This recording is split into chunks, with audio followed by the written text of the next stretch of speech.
Welcome Amit, welcome Jay, welcome Pandava and Bhagavati Mataji, Prakash, Varsha, Nakishori Mataji. Hare Krishna. Tonight we are chanting for Gita Jayanti, the entire Bhagavad-Gita. And in no time, Omicron, COVID will all be finished. By the power of chanting Bhagavad Gita. So let's start off straight away. Let's start off with a bit kirtan, little bit, and then we get straight into the Bhagavad Gita. Oh, Pandava Prabhu, Bhagavati Mataji, you want to start a bit of kirtan?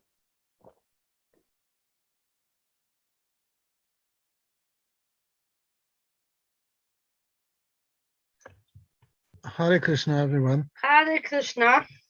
Hare Krishna, Bhagavati Mataji. Nice to see you, hear you. Nice with your new Nice to profile see you. picture. Nice to see you too. Hare Krishna. Now we are using computer instead of the phone because it's... Oh, that is very nice. So go ahead, bit of kirtan, if that is okay with you. just vocal.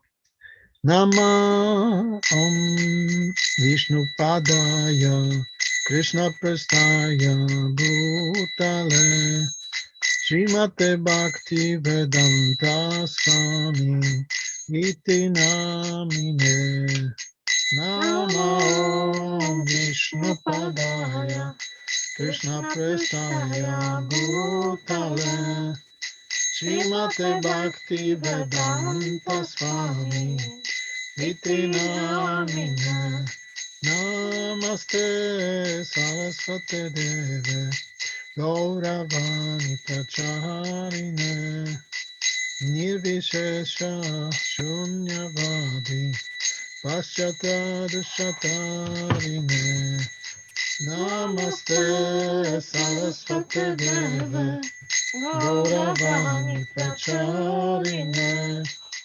Nirvishesha Shunyavadi Paschatya Dashatarine Jaya Shri Krishna Chaitanya Prabhu Nityananda Shri Advaita Gadadhar Srivasadi Gaur Bhakta Vrinda Jaya Shri Krishna Chaitanya Prabhu Nityananda Shri Advaita Gadadhar Srivasadi Gaur Bhakta Vrinda Jaya Shri Krishna Chaitanya Prabhu Nityananda Shri Advaita Gadadhar Srivasadi Gaur Bhakta Vrinda Jaya Shri Krishna Chaitanya Prabhu Nityananda Shri Advaita Gadadhar Srivasadi Gaur Bhakta Vrinda Jaya Shri Krishna Chaitanya Prabhu Nityananda Shri Advaita Gadadhar Srivasadi Gaura Bhakta Vrinda Shri Krishna Chaitanya Prabhu Nityananda Shri Advaita Gadadhar Srivasadi Gaura Bhakta Vrinda Hare Krishna, Krishna Krishna, Hare Hare, Hare Rama, Rama Rama, Hare Hare, Hare Krishna, Krishna Krishna, Hare Hare, Hare Rama, Rama Rama, Hare Hare, Hare Krishna,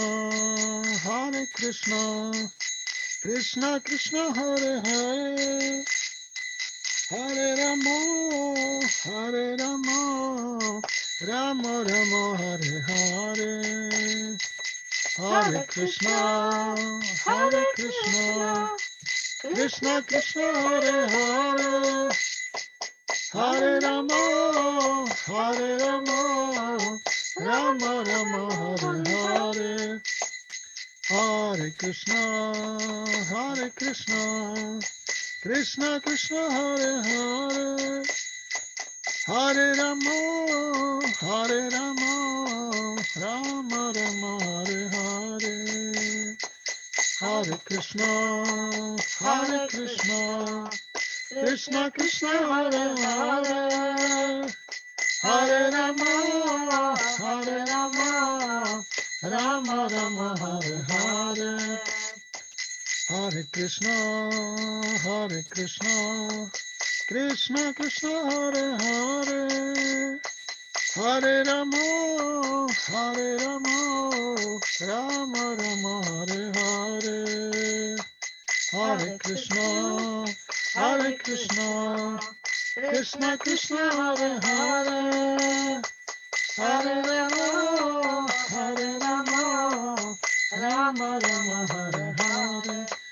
Jaya Gauranitai, Gauranitai, Gauranitai, Jaya Gauranitai, Gauranitai, Gauranitai, Gauranitai, Jaya Gauranitai, Jaya Gauranitai, Gauranitai, Gauranitai, Jaya Gauranitai, Jaya Gauranitai, Gauranitai, Gauranitai, Jaya Gauranitai, Jaya Radha Madhava, Radha Madhava, Radha Madhava, Radhe.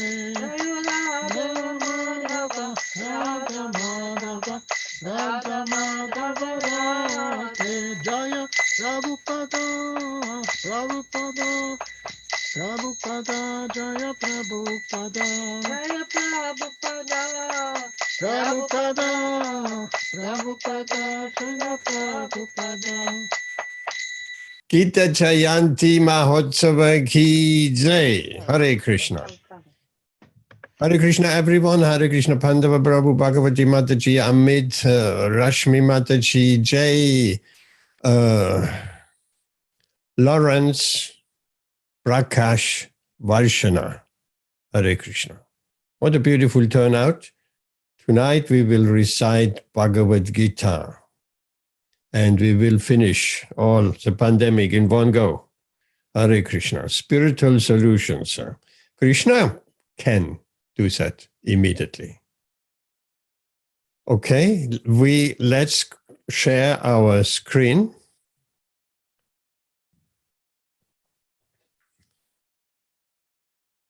Here we have the battlefield of Kurukshetra right in front of us. Hare Krishna. One moment, I need to make some adjustment here. I need to just check everything is all right. Yes, it is all right.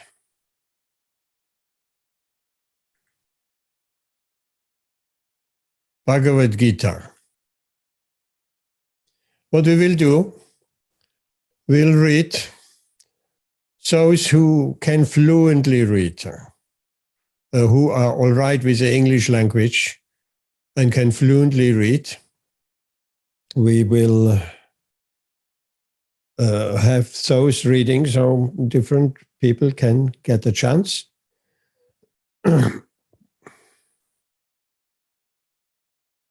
One moment.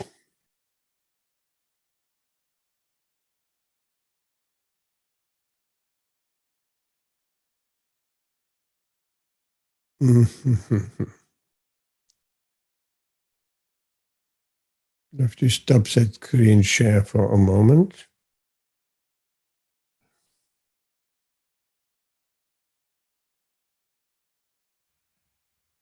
Okay, that's better. So the first chapter of Bhagavad Gita is called Observing the Armies on the Battlefield of Kurukshetra. Can everybody see nicely. You can read from the screen, or you can read if you have your own Bhagavad Gita in front of you, that is fine. Or you just read from the screen as we go through the verses. We read in English, and we'll make a short break after 3 chapters. So that first chapter is just really setting the scene. There is much talk about the different armies, and there is about the conchals and a lot of fighters. I will start with the first chapter, and then we'll take it from there. Ready? Comfortably seated, everyone? Let's start. Om Namo Bhagavate Vasudevaya. Om Namo Bhagavate Vasudevaya. Om Namo Bhagavate Vasudevaya. Bhagavad-Gita 1:1. Dhritarashtra said, O Sanjaya, after my sons and the sons of Pandu assembled in the place of pilgrimage at Kurukshetra, desiring to fight, what did they do? Dharma Kshetri Kurukshetre Samaveda Yuyutsavaha Mamaka Pandavascheva Kim Akurvata Sanchaya.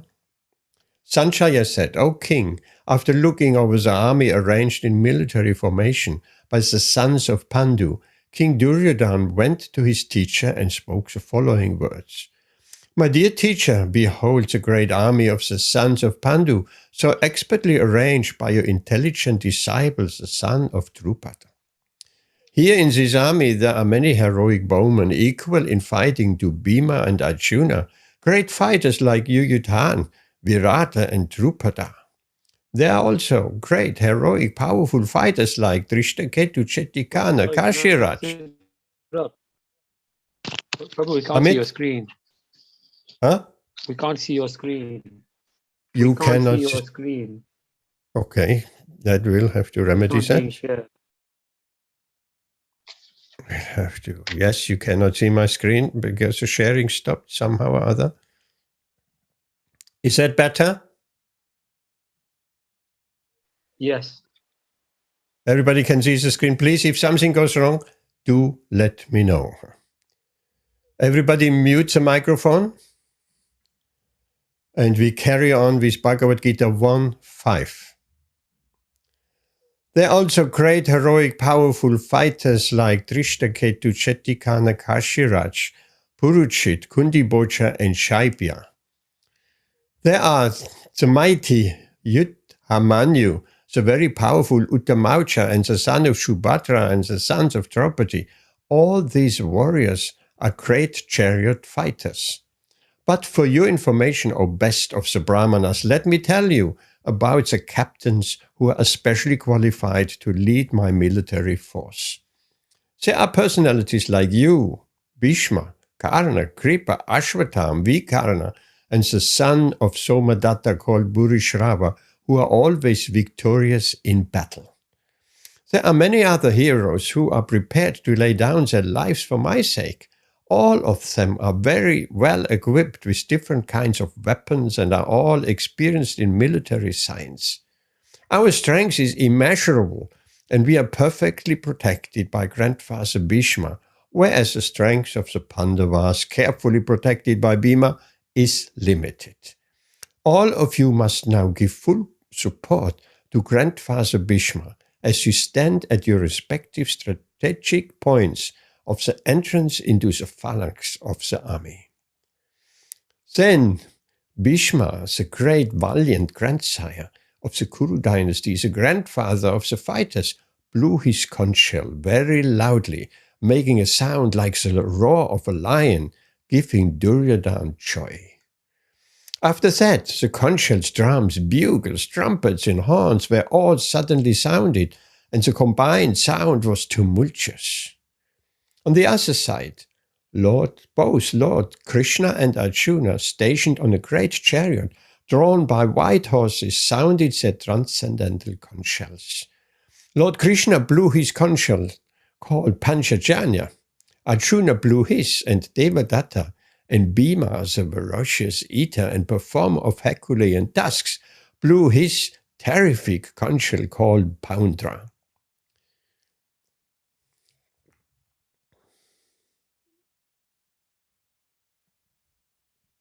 King Yudhishthira, the son of Kunti, blew his conch shell. The Ananta-Vichai and Nakula and Sahadev blew the Sughosha and Mani Pushpaka. That great archer, the king of Kashi, the great fighter Shikanti, Drishtadyumna, Virata, the unconquerable Satyaki, Drupada, the sons of Draupadi, and the others.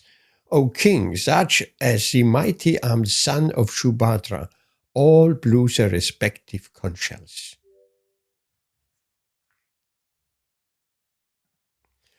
The blowing of these different conch shells became uproarious, vibrating both in the sky and on the earth.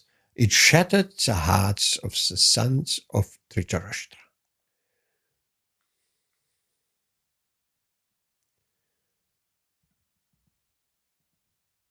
One moment, I have some window right in the way and I cannot read it.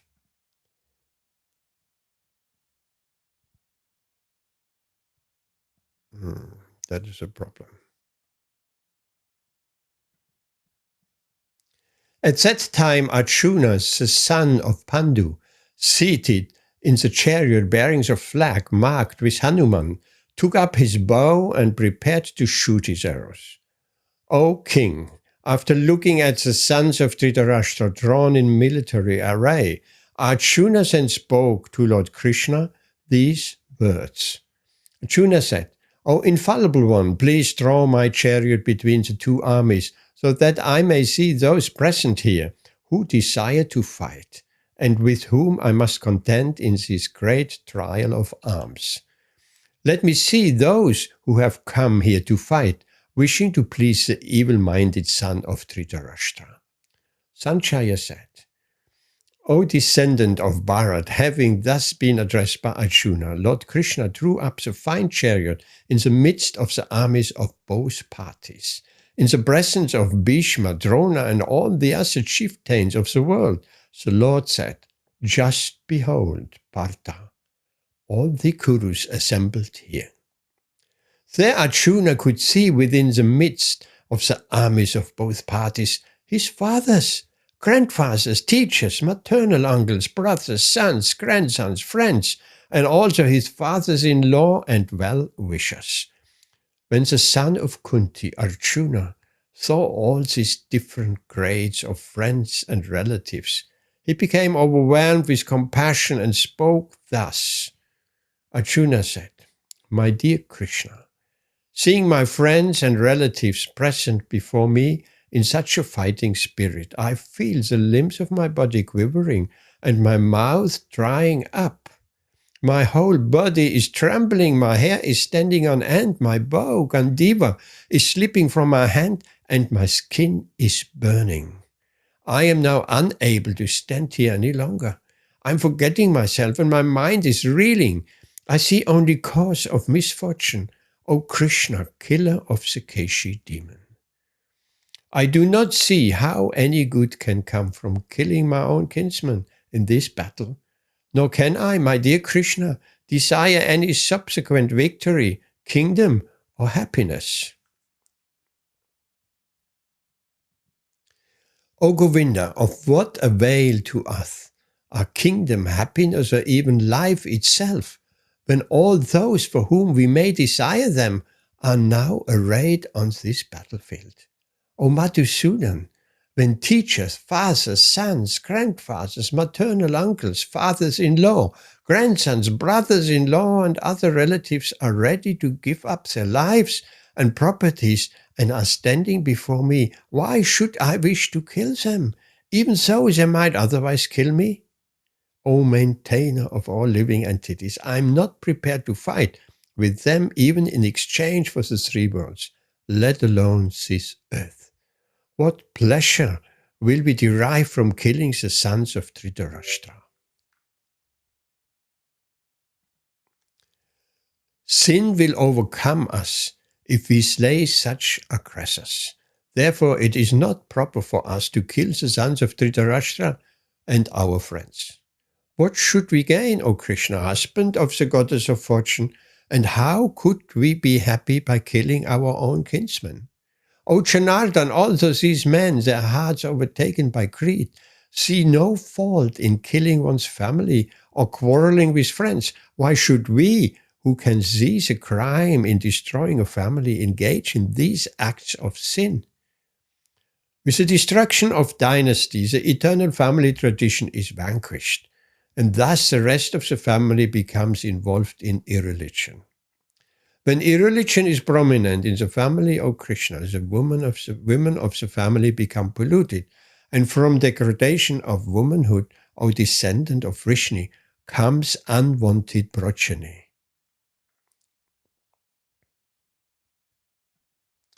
An increase of unwanted population certainly causes hellish life, both for the family and for those who destroy the family tradition. The ancestors of such corrupt families fall down because the performance of offering them food and water are entirely stopped. By the evil deeds of those who destroy the family tradition and thus give rise to unwanted children, all kinds of community projects and family welfare activities are devastated.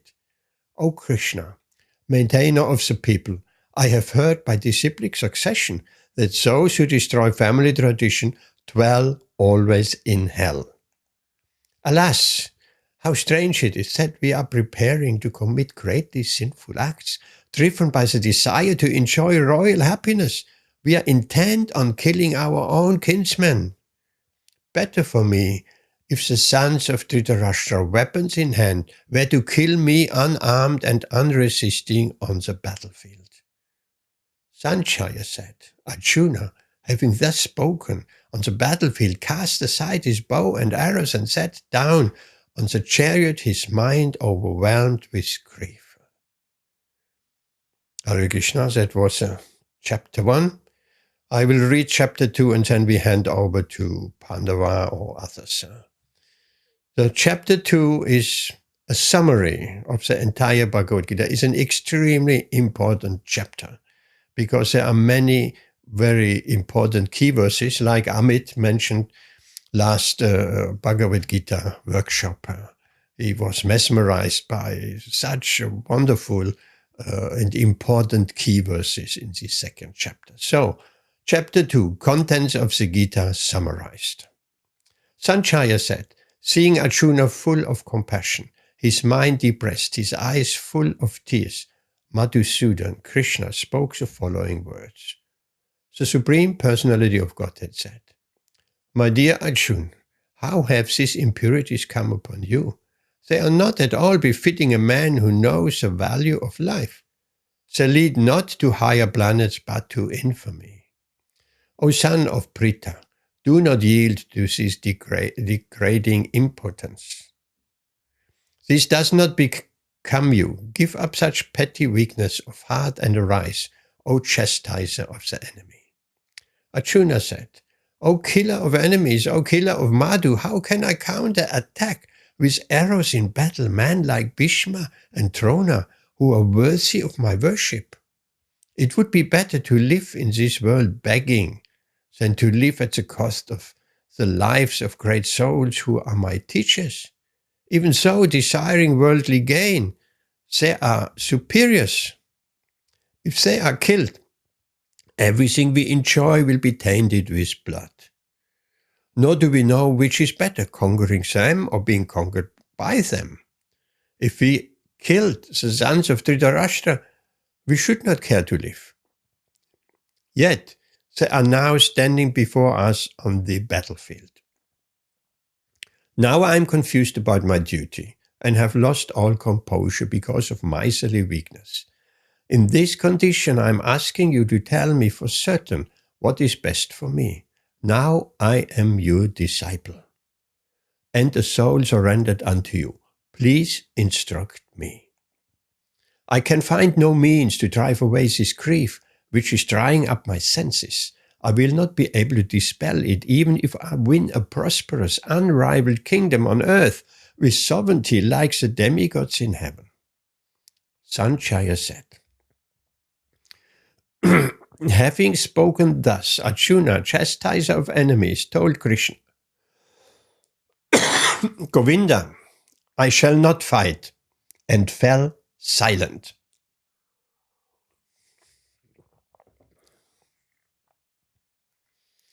I can find no means to drive away this grief which is drying up my senses.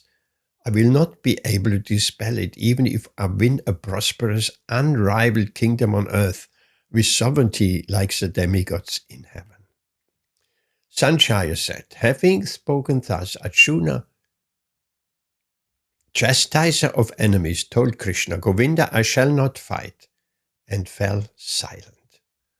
O descendant of Bharat, at that time Krishna, smiling in the midst of both the armies, spoke the following words to the grief-stricken Arjuna.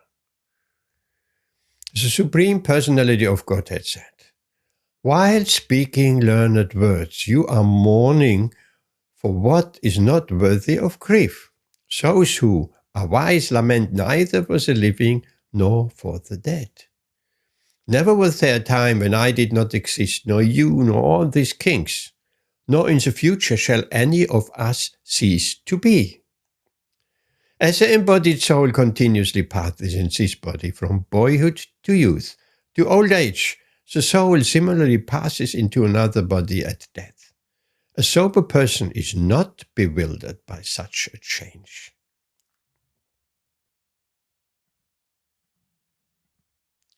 O son of Kunti, the non-permanent appearance of happiness and distress and the disappearance in due course are like the appearance and disappearance of winter and summer seasons.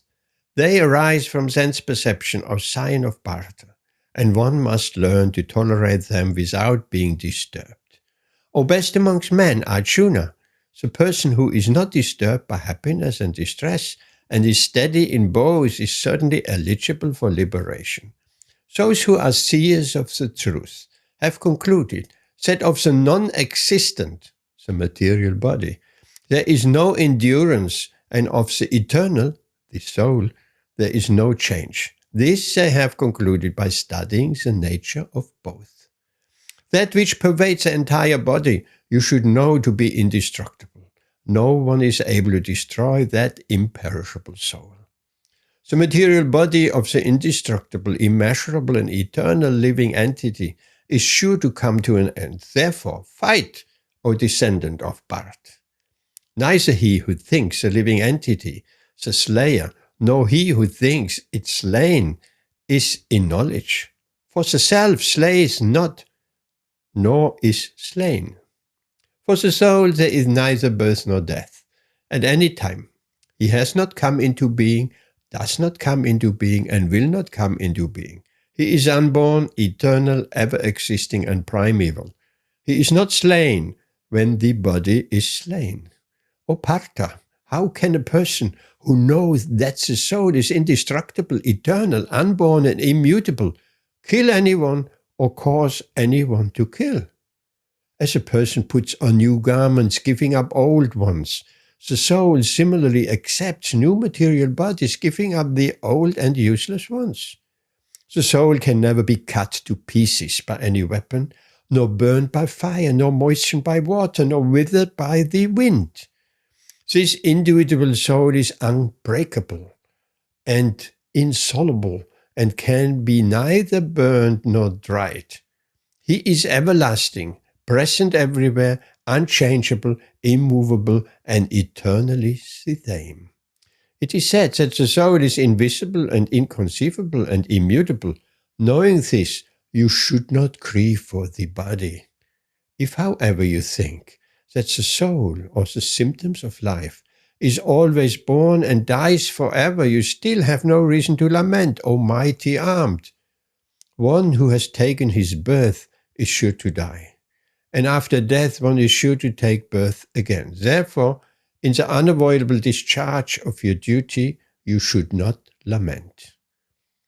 All created beings are unmanifest in their beginning, manifest in their interim state, and unmanifest again when annihilated. So what need is there for lamentation? Some look at the soul as amazing. Some describe him as amazing, and some hear of him as amazing, while others, even after hearing about him, cannot understand him at all.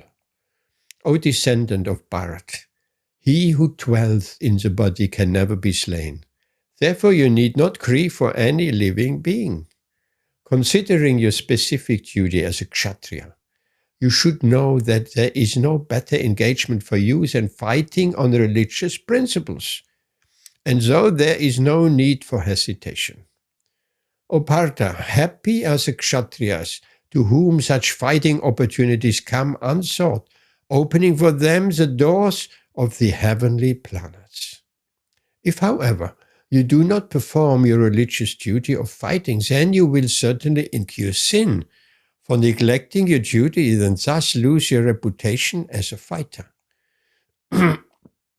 People will always speak of your infamy, and for a respectable person, dishonor is worse than death. The great generals who have highly esteemed your name and fame will think that you have left the battlefield out of fear only, and thus they will consider you insignificant. Your enemies will describe you in many unkind words and scorn your ability. What could be more painful for you? O son of Kunti, either you will be killed on the battlefield and attain the heavenly planets, or you will conquer and enjoy the earthly kingdom. Therefore get up with determination and fight. Do thou fight for the sake of fighting without considering happiness or distress, loss or gain, victory or defeat, and by so doing you shall never incur sin. Thus far I have described this knowledge to you through analytical study. Now listen as I explain it in terms of working without fruitive results. O son of Pritha, when you act in such knowledge, you can free yourself from the bondage of works. In this endeavor there is no loss or diminution, and a little advancement on this path can protect one from the most dangerous type of fear. Those who are on this path are resolute in purpose, and their aim is one. O beloved child of the Kurus, the intelligence of those who are irresolute is many-branched.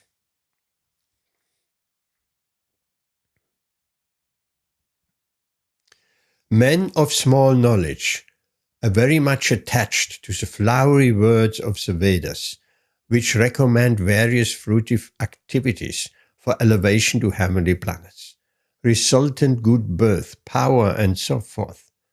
Being desirous of sense gratification and opulent life, they say there is nothing more than this. In the minds of those who are too attached to sense enjoyment and material opulence, and who are bewildered by such things, the resolute determination for devotional service to the Supreme Lord does not take place. The Vedas deal mainly with the subject of the three modes of material nature. O Arjuna, become transcendental to these three modes, be free from all dualities and from all anxieties for gain and safety, and be established in the self.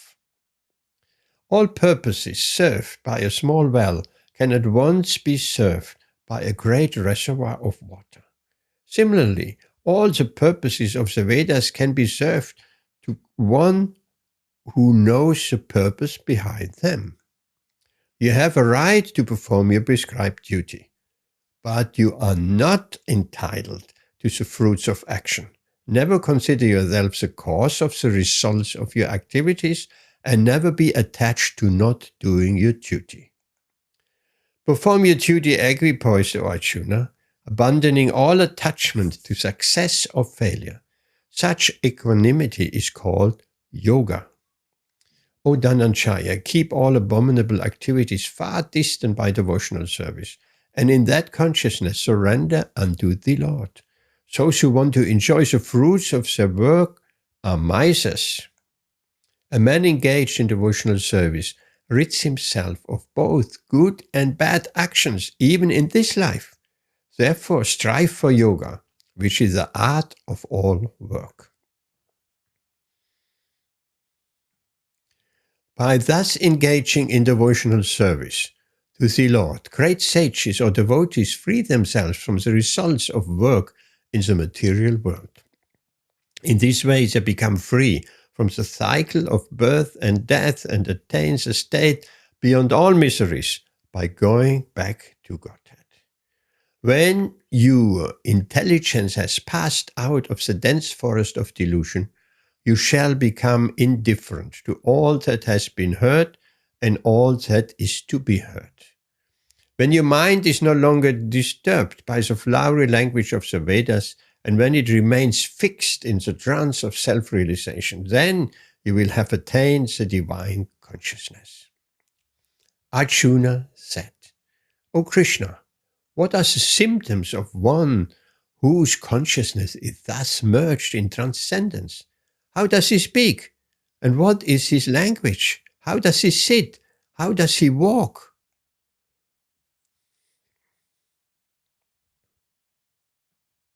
The Supreme Personality of Godhead said,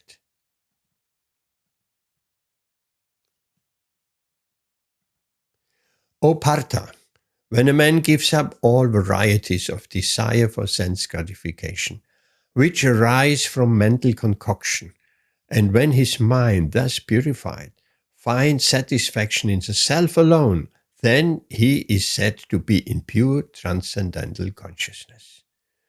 One who is not disturbed in mind even amidst the threefold miseries or elated when there is happiness, and who is free from attachment, fear, and anger is called a sage of steady mind. In the material world, one who is unaffected by whatever good or evil he may obtain, neither praising it nor despising it, is firmly fixed in perfect knowledge. One who is able to withdraw his senses from sense objects, as a tortoise draws its limbs within the shell, is firmly fixed in perfect consciousness. The embodied soul may be restricted from sense enjoyment, though the taste for sense objects remains. But ceasing such engagement by experiencing a higher taste, he is fixed in consciousness. The senses are so strong and impetuous, O Arjuna, that they forcibly carry away the mind of even a man of discrimination who is endeavoring to control them. One who restrains his senses, keeping them under full control, and fixes his mind, fixes his consciousness upon me, is known as a man of steady intelligence. While contemplating the object of the senses, a person develops attachment for them, and from such attachment lust develops, and from lust anger arises. From anger complete delusion arises, and from delusion bewilderment of memory. When memory is bewildered, intelligence is lost. And when intelligence is lost, one falls down again into the material pool. But a person free from all attachment and aversion, and able to control his senses through the regulative principles of freedom, can obtain the complete mercy of the Lord. For one thus satisfied in Krishna consciousness, the threefold miseries of material existence exist no longer. In such satisfied consciousness, one's intelligence is soon well established. One who is not connected with the Supreme in Krishna consciousness can have neither transcendental intelligence nor a steady mind.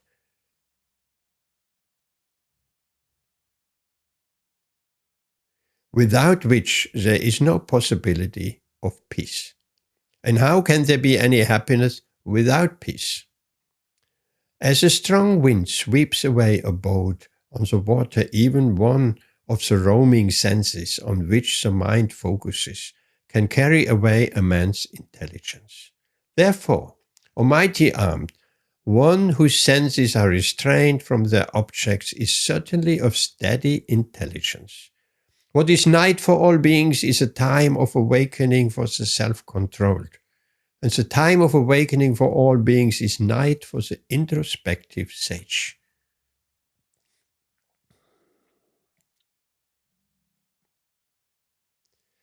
A person who is not disturbed by the incessant flow of desires that enter like rivers into the ocean, which is ever being filled, but is always still, can alone achieve peace, and not the man who strives to satisfy such desires.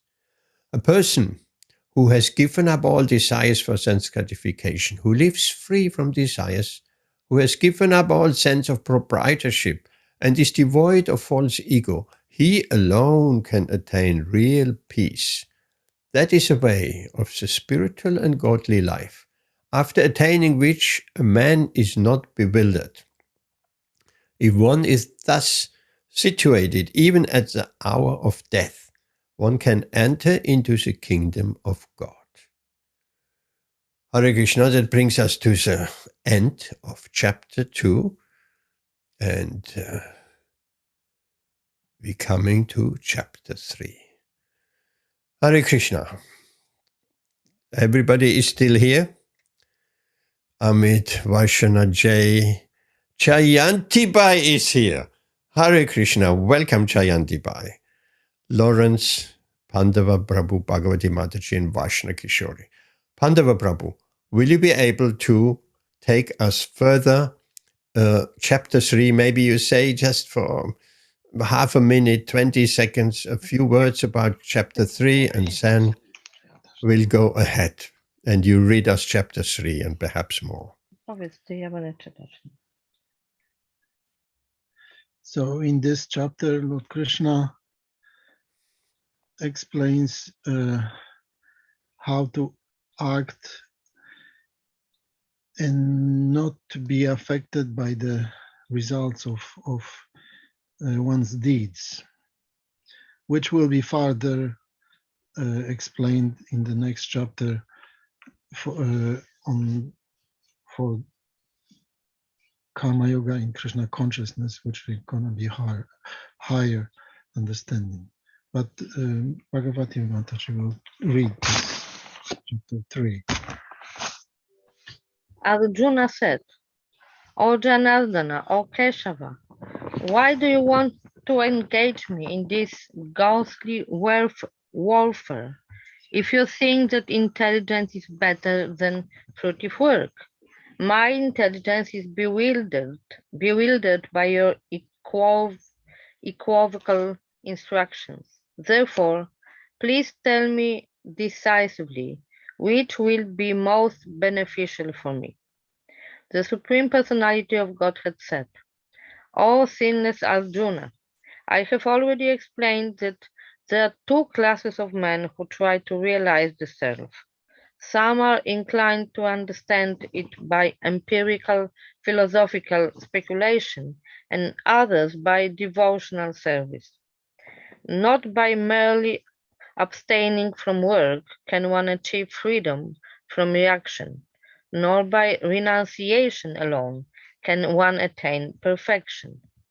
Everyone is forced to act helplessly according to the qualities he has acquired from the modes of material nature. Therefore, no one refrains from doing something, not even for a moment. One who restrains the senses of action, but whose mind dwells on sense objects, certainly deludes himself and is called a pretender. On the other hand, if a sincere person tries to control the active senses,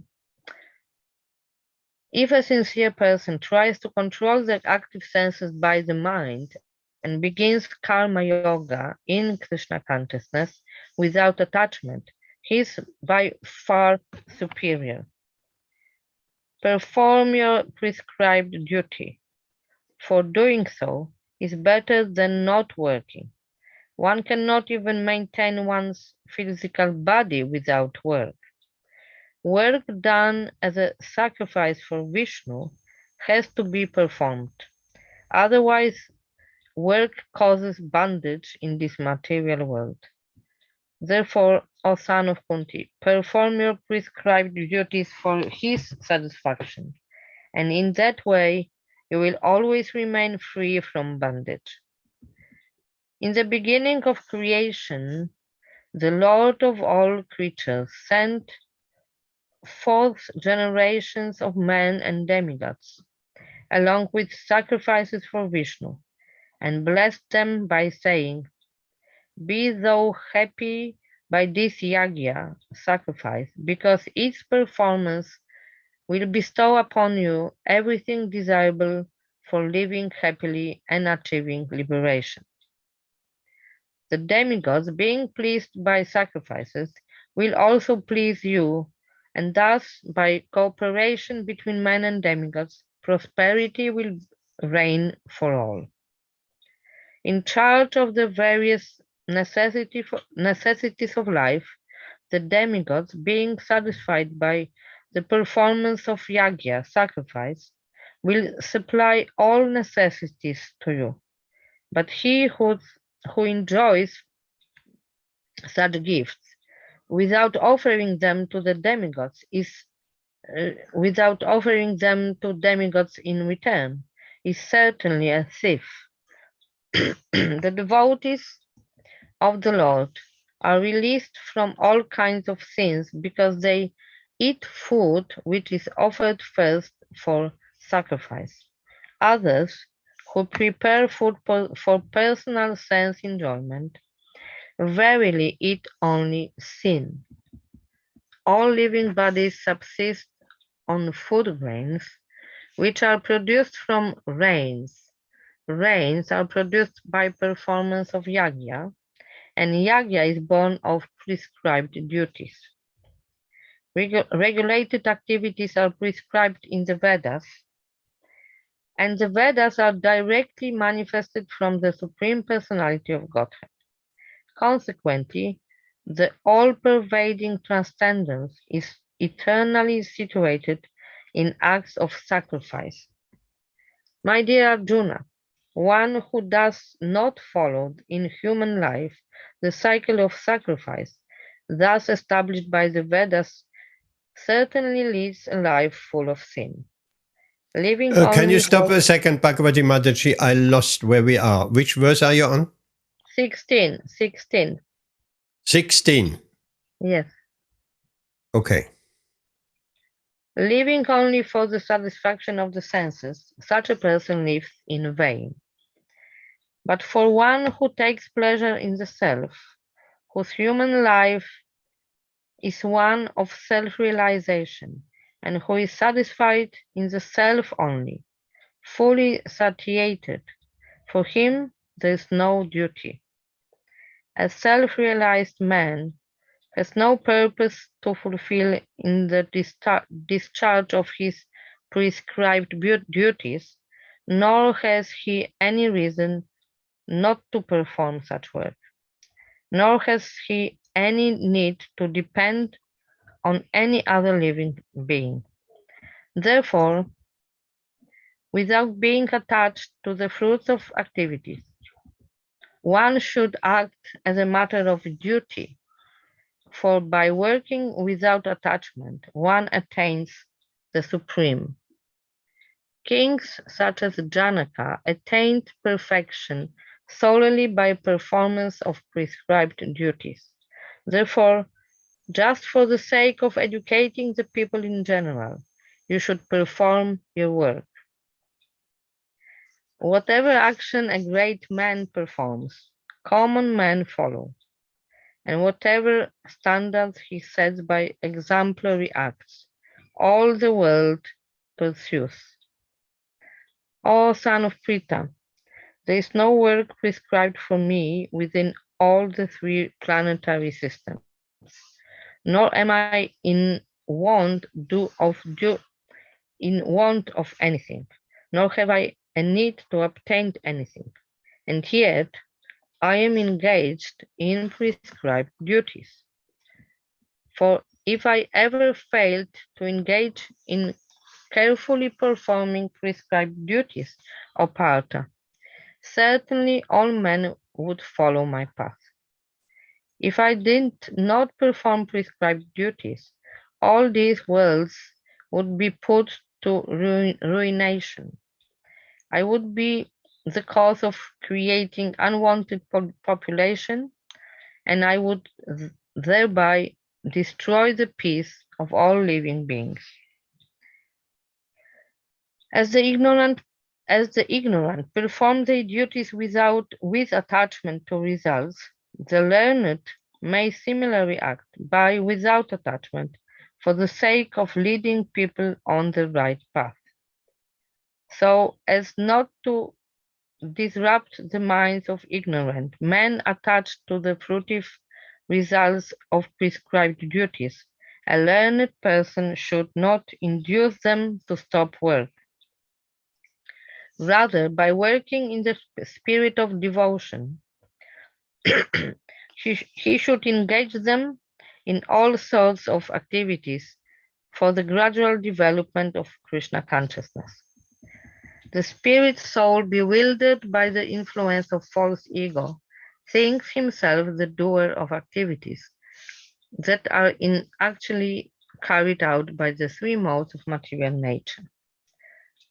One who is in knowledge of the absolute truth, almighty armed, does not engage himself in the senses and sense gratification, knowing well the difference between work in devotion and work for fruitive results. Bewildered by the modes of material nature, the ignorant fully engage themselves in material activities and become attached. But the wise should not unsettle them, although these duties are inferior due to the performer's lack of knowledge. Therefore, O Arjuna, surrendering all your works unto me, with full knowledge of me, without desires for profit, with no claims to proprietorship, and free from lethargy, fight. Those persons who execute their duties according to my injunctions, and who follow these teachings faithfully, without envy, become free from the bondage of fruitive actions.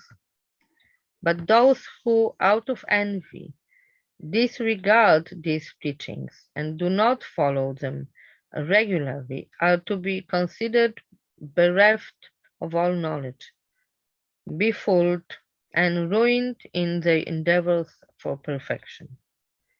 Even a man of knowledge acts accordingly to his own nature, for everyone follows the nature he has acquired from the three modes.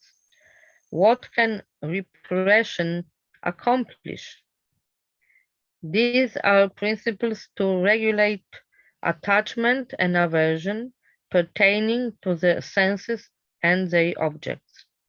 One should not come under the control of such attachment and aversion, because they are stumbling blocks on the path of self-realization.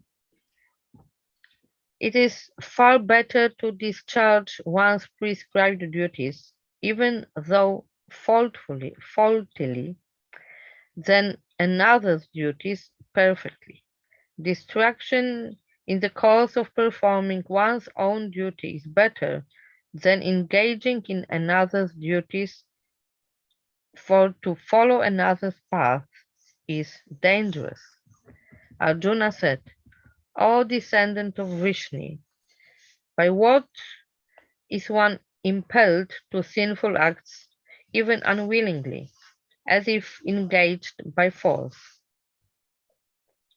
The Supreme Personality of Godhead said, it is lust only, Arjuna, which is born of contact with the material mode of passion, and later transformed into wrath, and which is the all-devouring sinful enemy of this world. As fire is covered by smoke, as a mirror is covered by dust, or as the embryo is covered by the womb, the living entity is similarly covered by different degrees of this lust. Thus the wise living entity's pure consciousness becomes covered by his eternal enemy in the form of lust, which is never satisfied and which burns like fire. The senses, the mind, and the intelligence are the sitting places of this lust. Through them, lust covers the real knowledge of the living entity and bewilders him.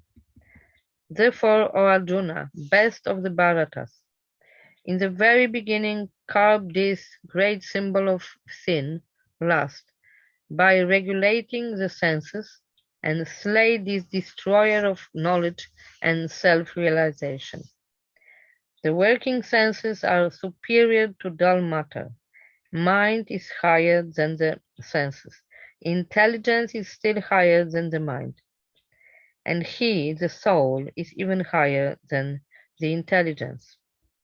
Thus, knowing oneself to be transcendental to the material senses, mind, and intelligence, almighty armed Arjuna, one should steady the mind by deliberate spiritual intelligence, Krishna consciousness, and thus by spiritual strength conquer this insatiable enemy known as lust. Hare Krishna, thank you, Bhagavati Mataji. Beautiful. That was our third chapter of Bhagavad-Gita. Okay. Pandava Prabhu, you want to take chapter 4? Sure.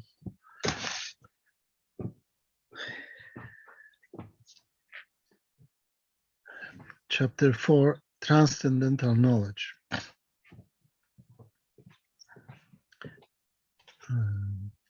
The personality of Godhead, Lord Shri Krishna said, I instructed this imperishable science of yoga to the sun god Vivasvan, and Vivasvan instructed it to Manu, the father of mankind, and Manu in turn instructed it to Ikshvaku. The supreme science was thus received through the chain of disciplic succession, and the saintly kings understood it in that way. But in course of time, the succession was broken, and therefore the science as it appears to be lost. That very ancient science of relationship with the Supreme is today told by me to you, because you are my devotee as well as my friend, and can therefore understand the transcendental mystery of this science. Arjuna said, the sun god Vivasvan is senior by birth to you. How am I to understand that in the beginning you instructed this science to him? The personality of Godhead said, many, many births both you and I have passed. I can remember all of them, but you cannot, O subduer of the enemy. Although I am unborn and my transcendental body never deteriorates, and although I am the Lord of all living entities, I still appear in every millennium in my original transcendental form. Whenever and wherever there is a decline in religious practice or descendant of Bharata, and a predominant rise of the religion, at that time I descended myself. To deliver the pious and to annihilate the miscreants, as well as to reestablish the principles of religion, I myself appear, millennium after millennium. One who knows the transcendental nature of my appearance and activities does not, upon leaving the body, take his birth again in this material world, but attains my eternal abode of Arjuna. Being freed from attachment, fear, and anger, being fully absorbed in me and taking refuge in me, many, many persons in the past became purified by knowledge of me, and thus they all attained transcendental love for me. As all surrender unto me, I reward them accordingly. Everyone follows my path in all respects, son of Pritha. Men in this world desire success in fruitive activities, and therefore they worship the demigods. Quickly, of course, men get results from fruitive work in this world. According to the three modes of material nature and the work associated with them, the four divisions of human society are created by me. And although I am the creator of the system, you should know that I am yet the non-doer, being unchangeable. There is no work that affects me, nor do I aspire for the fruits of action. One who understands this truth about me also does not become entangled in the fruitive reactions of work. All the liberated souls in ancient times acted with this understanding of my transcendental nature.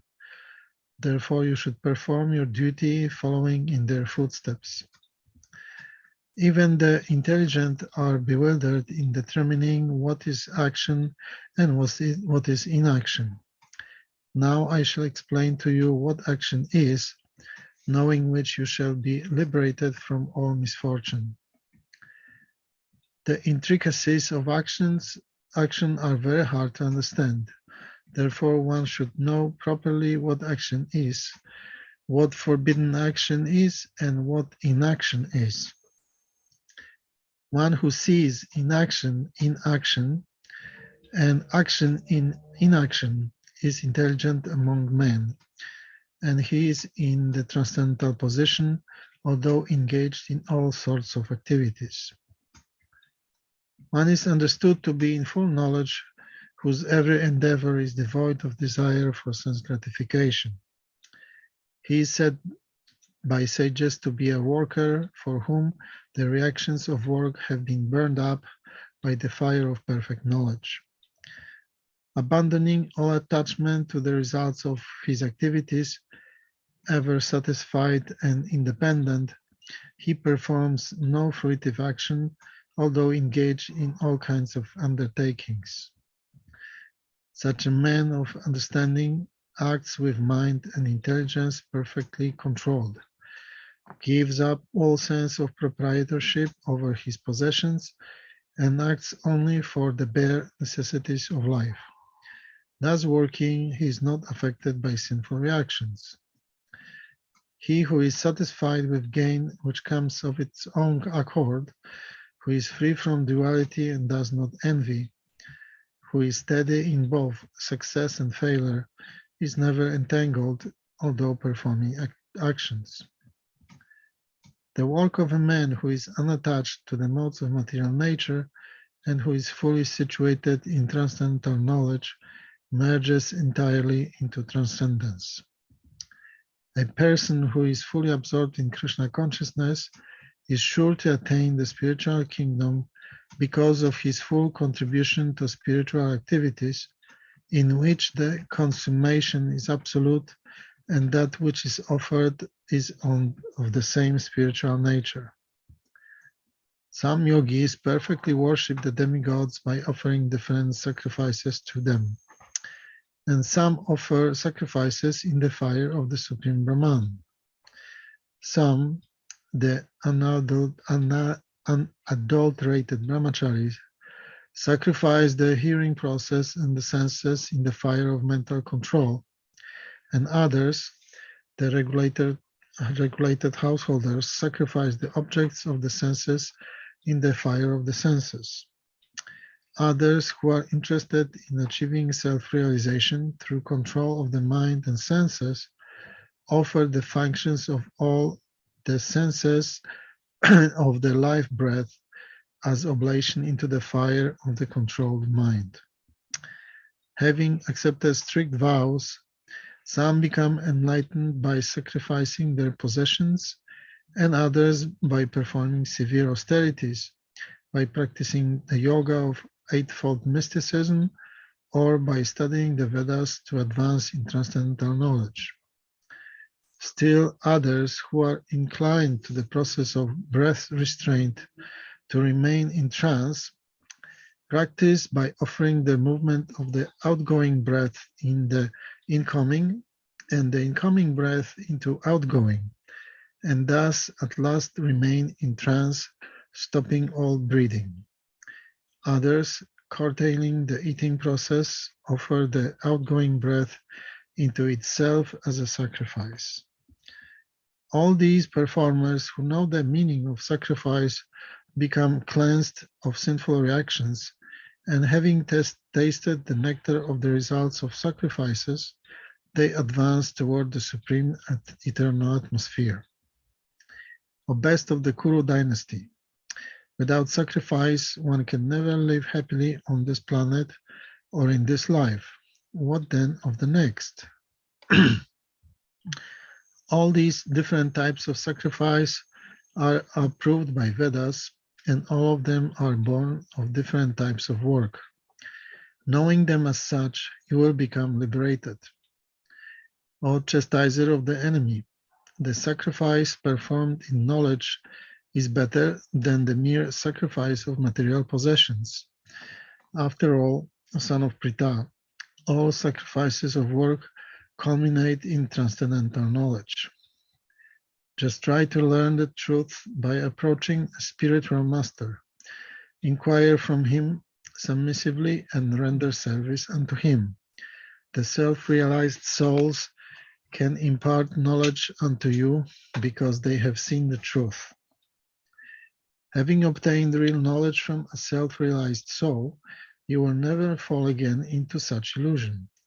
For by this knowledge you will see that all living beings are but part of the Supreme, or in other words, that they are mine. Even if you are considered to be the most sinful of all sinners, when you are situated in the boat of transcendental knowledge, you will be able to cross over the ocean of miseries. As a blazing fire turns firewood to ashes, O Arjuna, so does the fire of knowledge burn to ashes all reactions to material activities. In this world, there is nothing so sublime and pure as transcendental knowledge. Such knowledge is the mature fruit of all mysticism, and one who has become accomplished in the practice of devotional service enjoys this knowledge within himself in due course of time.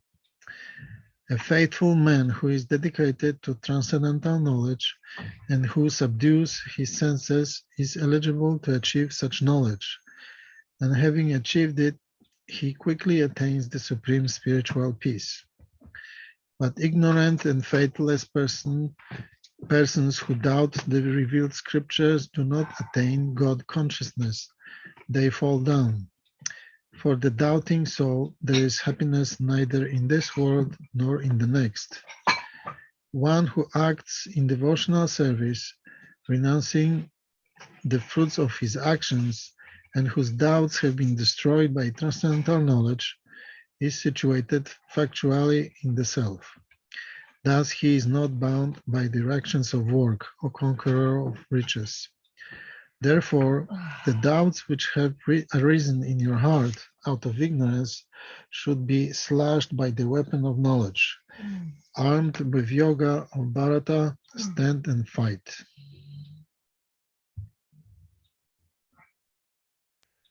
Thank you very much, Pandava Prabhu. That was our chapter 4. Everybody all right? Hare Krishna. Please stay with us till chapter 18. Now I would like to invite Vaishana Kishori Mataji to give us a reading of chapter 5, Karma Yoga, Action in Krishna Consciousness. Is that okay with you, Vaishana? Are you feeling comfortable with that? Yes, thank you, Prabhu. Hare Krishna. Okay, you go ahead. One moment. Okay. Hare Krishna. Arjuna said, O Krishna, first of all, you asked me to renounce work, and then again you recommend work with devotion. Now, will you kindly tell me definitely which of the two is more beneficial?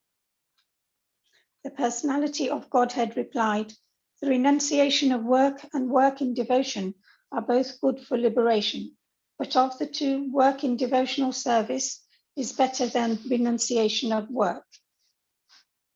One who neither hates nor desires the fruits of his activities is known to be always renounced. Such a person, free from all dualities, easily overcomes material bondage and is completely liberated, O mighty armed Arjuna.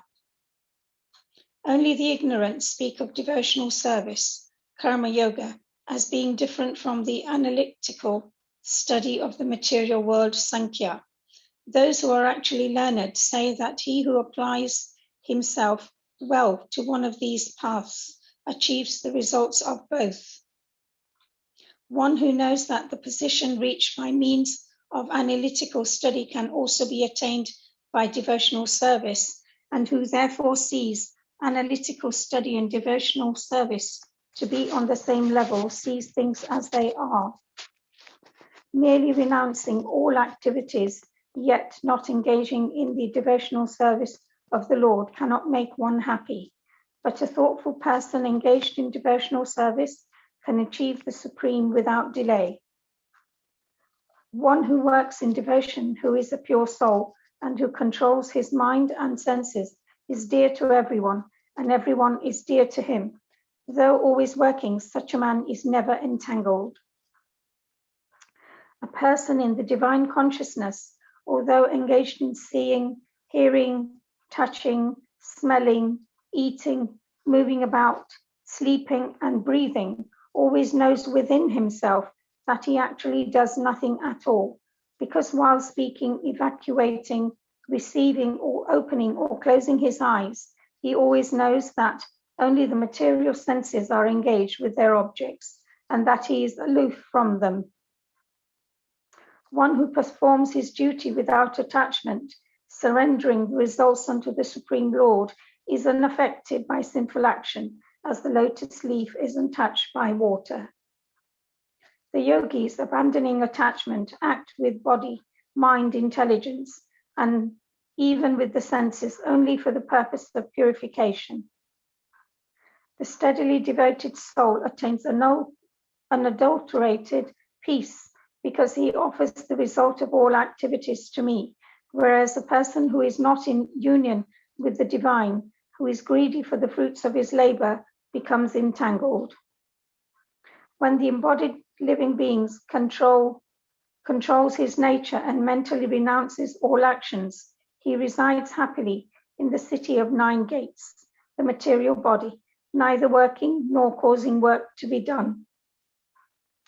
The embodied spirit, master of the city of his body, does not create activities, nor does he induce people to act, nor does he create the fruits of action. All this is enacted by the modes of material nature. Nor does the Supreme Lord assume anyone's sinful or pious activities. Embodied beings, however, are bewildered because of the ignorance which covers their real knowledge. When, however, one is enlightened with the knowledge by which science is destroyed, then his knowledge reveals everything as the sun lights up everything in the daytime. When one's intelligence, mind, faith, and refuge are all fixed in the Supreme, then one becomes fully cleansed of misgivings through complete knowledge and thus proceeds straight on the path of liberation.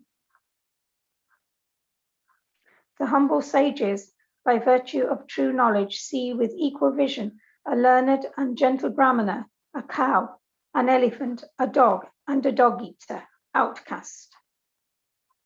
Those whose minds are established in sameness and equanimity have already conquered the conditions of birth and death.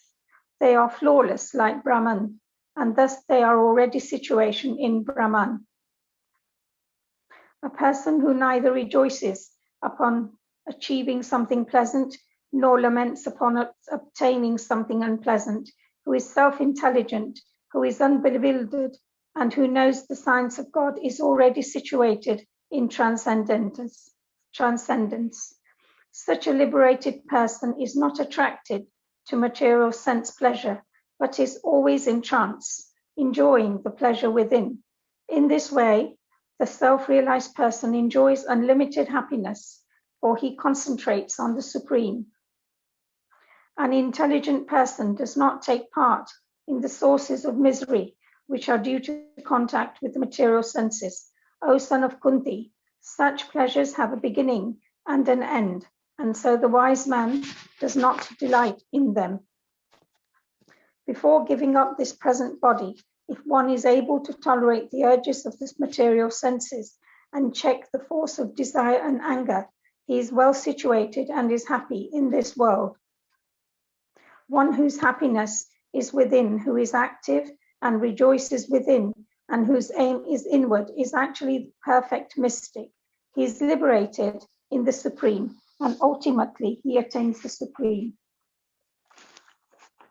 Those who are beyond the dualities that arise from doubts, whose minds are engaged within, who are always busy working for the welfare of all living beings, and who are free from all sins, achieve liberation in the Supreme. Those who are free from anger and all material desires, who are self-realized, self-disciplined, and constantly endeavoring for perfection, are assured of liberation in the Supreme in the very near future. Shutting out all external sense objects, keeping the eyes and vision concentrated between the two eyebrows, suspending the inward and outward breaths within the nostrils, and thus controlling the mind, senses, and intelligence, the transcendentalist aiming at liberation becomes free from desire, fear, and anger. One who is always in this state is certainly liberated. A person in full consciousness of me, knowing me to be the ultimate beneficiary of all sacrifices and austerities, the Supreme Lord of all planets and demigods, and the benefactor and well-wisher of all living entities, attains peace from the pangs of material miseries. Jay. Thank you very much, Vashana Mataji. That was a beautiful reading of the 5th chapter of Bhagavad-Gita. Now I would like to ask Rashmi Mataji if you can read us the chapter 6, Dhyana Yoga of Bhagavad-Gita. That's the last chapter for the yoga section of Bhagavad-Gita, chapter 1 till 6.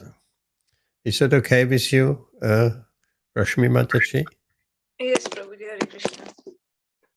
The Blessed Lord said, one who is unattached to the fruits of his work and who works as he is obligated is in the renounced order of life, and he is the true mystic, not he who lights no fire and performs no work. What is called renunciation is the same as yoga, or linking oneself with the Supreme, for no one can become a yogi unless he renounces the desire for sense gratification. For one who is a neophyte in the Eightfold Yoga system, work is said to be the means, and for one who has already attained to yoga, cessation of all material activities is said to be the means. A person is said to have attained to yoga when, having renounced all material desires, he neither acts for sense gratification nor engages in fruitive activities. A man must elevate himself by his own mind, not degrade himself. The mind is the friend of the conditioned soul and his enemy as well. For him who has conquered the mind is the best of friends, but for one who has failed to do so, his very mind will be the greatest enemy. For one who has conquered the mind, the super soul is already reached, for he has attained tranquility. To such a man, happiness and distress, heat and cold, honor and dishonor are all the same. A person is said to be established in self-realization and is called a yogi or mystic when he is fully satisfied by virtue of acquired knowledge and realization. Such a person is situated in transcendence and is self-controlled. He sees everything, whether it be pebbles, stone, or gold, as the same. A person is said to be still further advanced when he regards all, the honest well-wisher, friends, enemies, envious, pious, the sinner, and those who are indifferent and impartial with an equal mind. A transcendentalist should always try to concentrate his mind on the Supreme Self. He should live alone in a secluded place and should always carefully control his mind. He should be free from desires and feelings of possessiveness. practice yoga, one should go to a secluded place and should lay kusha grass on the ground and then cover it with deer skin and a soft cloth. The seat should neither be too high nor too low and should be situated in a sacred place. The yogi should then sit on it very firmly and should practice yoga by controlling the mind and the senses, purifying the heart and fixing the mind on one point. One should hold one's body, neck, and head erect in a straight line and stare steadily at the tip of the nose. Thus, with an unagitated, subdued mind, devoid of fear, completely free from sex life, one should meditate upon me within the heart and make me the ultimate goal of life. Thus, practicing control of the body, mind, and activities, the mystic transcendentalist attains to the kingdom of God or the abode of Krishna by cessation of material existence. There is no possibility of one's becoming a yogi or Arjun if one eats too much or eats too little, sleeps too much or does not sleep enough. He who is temperate in his habits of eating, sleeping, working, and recreation can mitigate all material pains by practicing the yoga system. When the yogi, by practicing of yoga, disciplines his mental activities and becomes situated in transcendence, devoid of all material desires, he is said to have attained yoga. As a lamp in a windless place does not waver, so the transcendentalist, whose mind is controlled, remains always steady in his meditation on the transcendent self.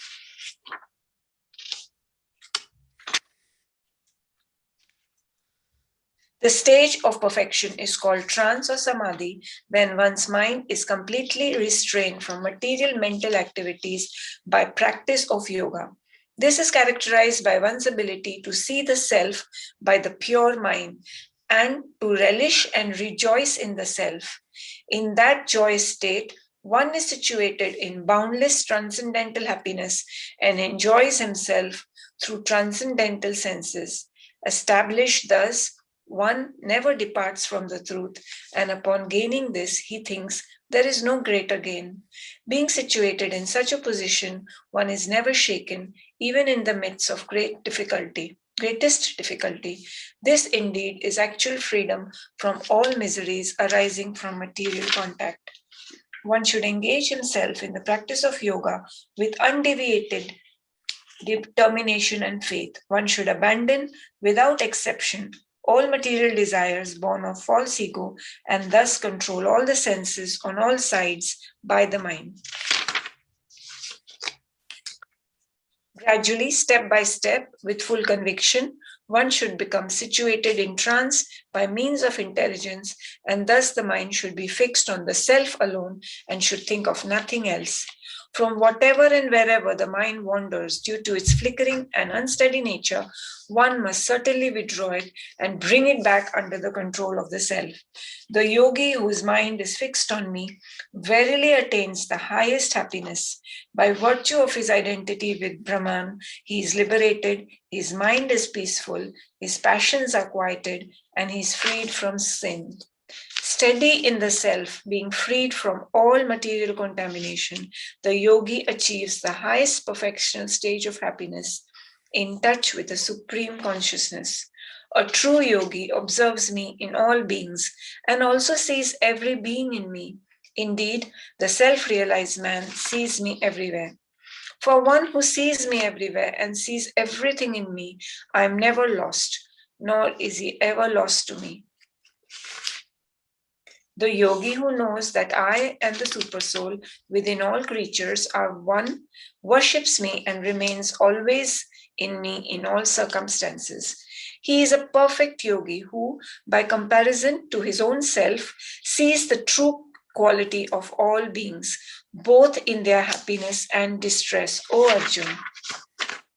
Arjun said, O Madhusudan, the system of yoga which you have summarized appears impractical and unendurable to me, for the mind is restless and steady.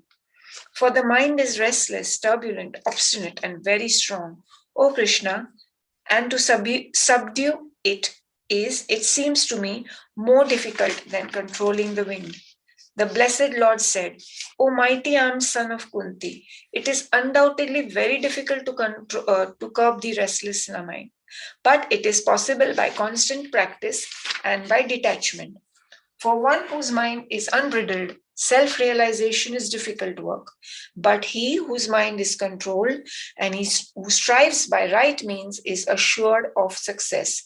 That is my opinion. Arjun said, what is the destination of the man of faith who does not persevere, who in the beginning takes to the process of self-realization, but who later desists due to worldly mindedness and thus does not attain perfection in mysticism? O mighty armed Krishna, does not such a man, being deviated from the path of transcendence, perish like a riven cloud with no position in any sphere? This is my doubt, O Krishna, and I ask you to dispel it completely.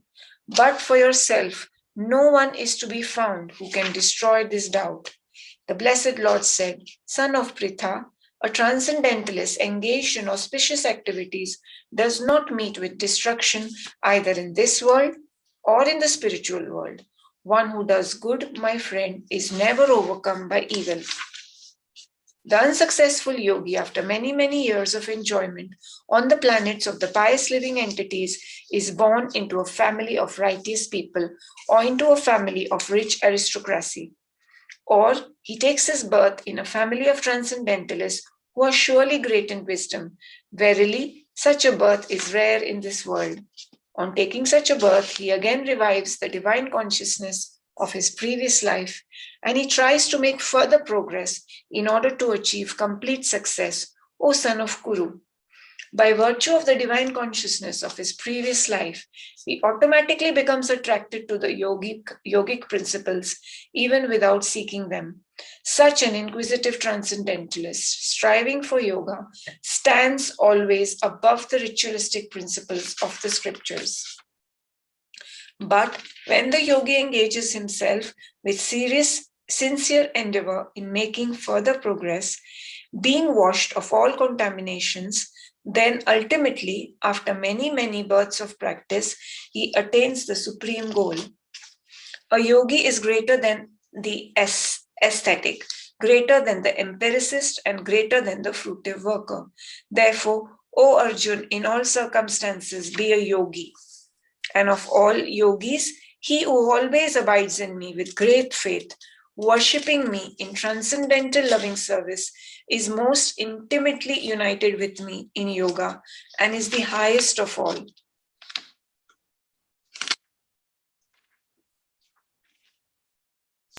Hare Krishna. Thank you, Rashmi Mataji. That was the end of the yoga chapter. As you all have realized, there are substantial differences between what Rashmi was reading and what was on the screen. Because what Rashmi was reading is the original, Srila Prabhupada's original version of Bhagavad Gita. And what you see on the screen is the later edited version. I would be happy to put the original version on these slides, but it's a huge endeavor of 700 verses of Bhagavad Gita. So perhaps by next year, Gita Jayanti, we will all read from the original version of Srila Prabhupada's Bhagavad Gita. Okay, Hare Krishna. Pandava Prabhu Bhagavati Mataji, how are you staying with us till the end, or you have to go and work? I'm staying, but Mataji has to go. Okay. She has to go now? Yes. Okay. Okay, thank you. So I would like to ask Amit if you can give us a reading of chapter 7, Knowledge of the Absolute. How is that, Amit? Is that okay Prabhu, with you? yes, fine. Okay, knowledge.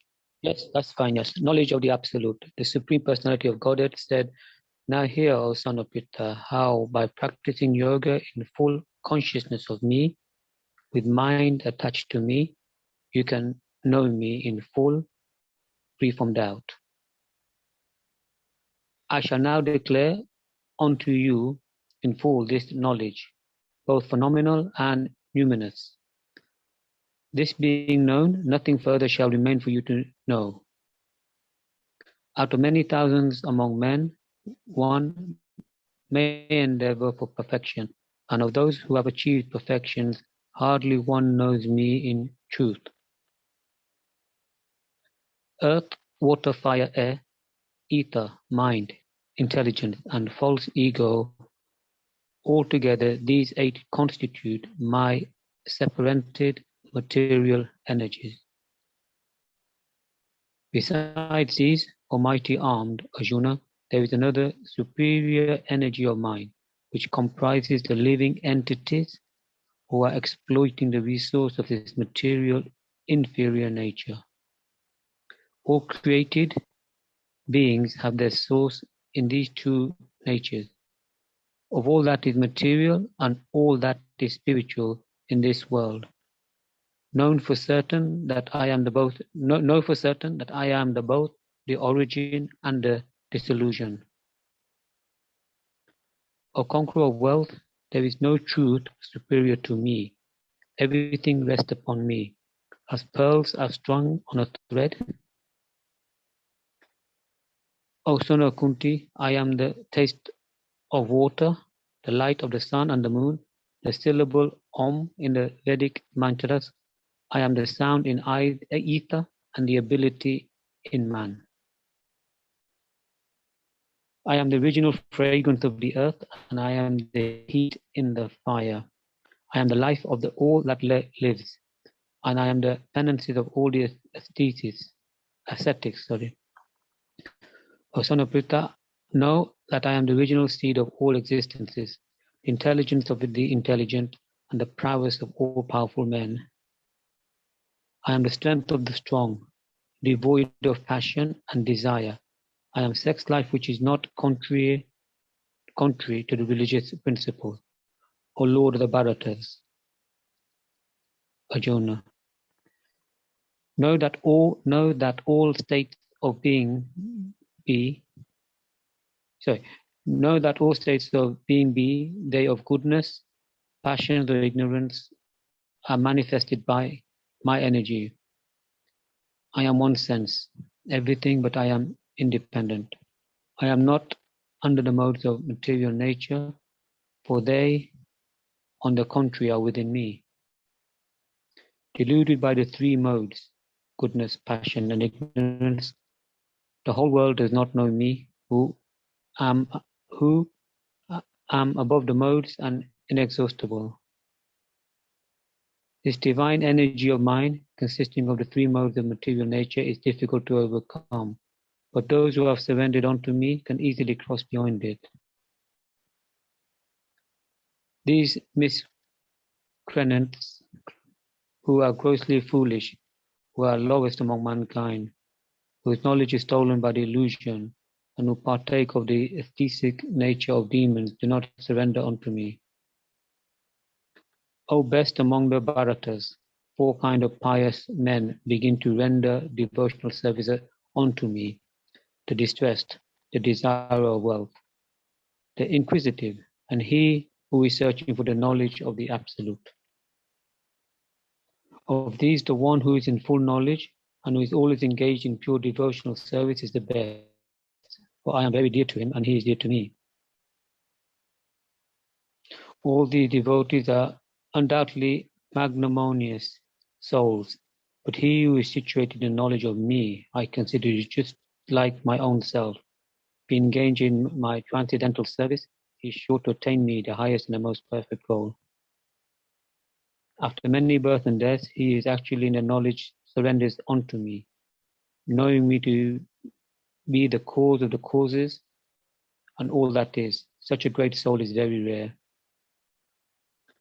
Those who have intelligence have been stolen by material desires, surrender unto demigod, and follow the particular rules and regulations of worship according to their own natures. I am in everyone's heart as the super soul. As soon as one desires to worship some demigod, I make his face stay so that he can devote himself to that particular deity. Endowed with such a faith, he endeavors to worship a particular demigod and obtains his desires, but it actually those benefits are bestowed by me alone. Men of small intelligence worship the demigods, and their fruits are limited and temporary. Those who worship the demigods go to the planets of the demigods, but my devotees ultimately reach my supreme planet. Unintelligent men who do not know me perfectly think that I, the Supreme Personality of Godhead, Krishna, was impersonal before and have now assumed this personality. Due to their small knowledge, they do not know my higher nature, which is imperishable and supreme. I am never manifest to the foolish and unintelligent. For them I am covered by my internal potency, and therefore do not know that I am unborn and infallible. O Arjuna, as the Supreme Personality of Godhead, I know everything that has happened in the past, all that is happening in the present, and all things that are yet to come, and also know all living entities. But me no one knows. O Arjuna,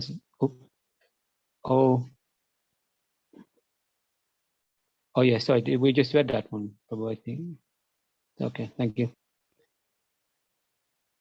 O Shion or Bharata, O conqueror of the foe, all living entities are born into delusions, bewildered by dualities arisen from desire and hate. Persons who have acted piously in previous life and in this life and with sinful actions are completely eradicated, freed from the dualities of delusion, and they engage themselves in my service with determination. Intelligent persons who are endeavoring for liberation from old age and death take refuge in me in devotional service. They actually Brahman, because they entirely know everything about transcendental activities. Those in full consciousness of me, who know me, the Supreme Lord, to be the governing principle of the material manifestation of the demigods and all methods of sacrifice, can understand and know me, the Supreme Personality of Godhead, even at the time of death. Hare Krishna. Hare Krishna, thank you, Amit. That was the end of chapter 7. Now we're going into chapter 8, attaining the Supreme, how we can attain the Supreme. Is there anyone amongst the present who has not read and who would like to read?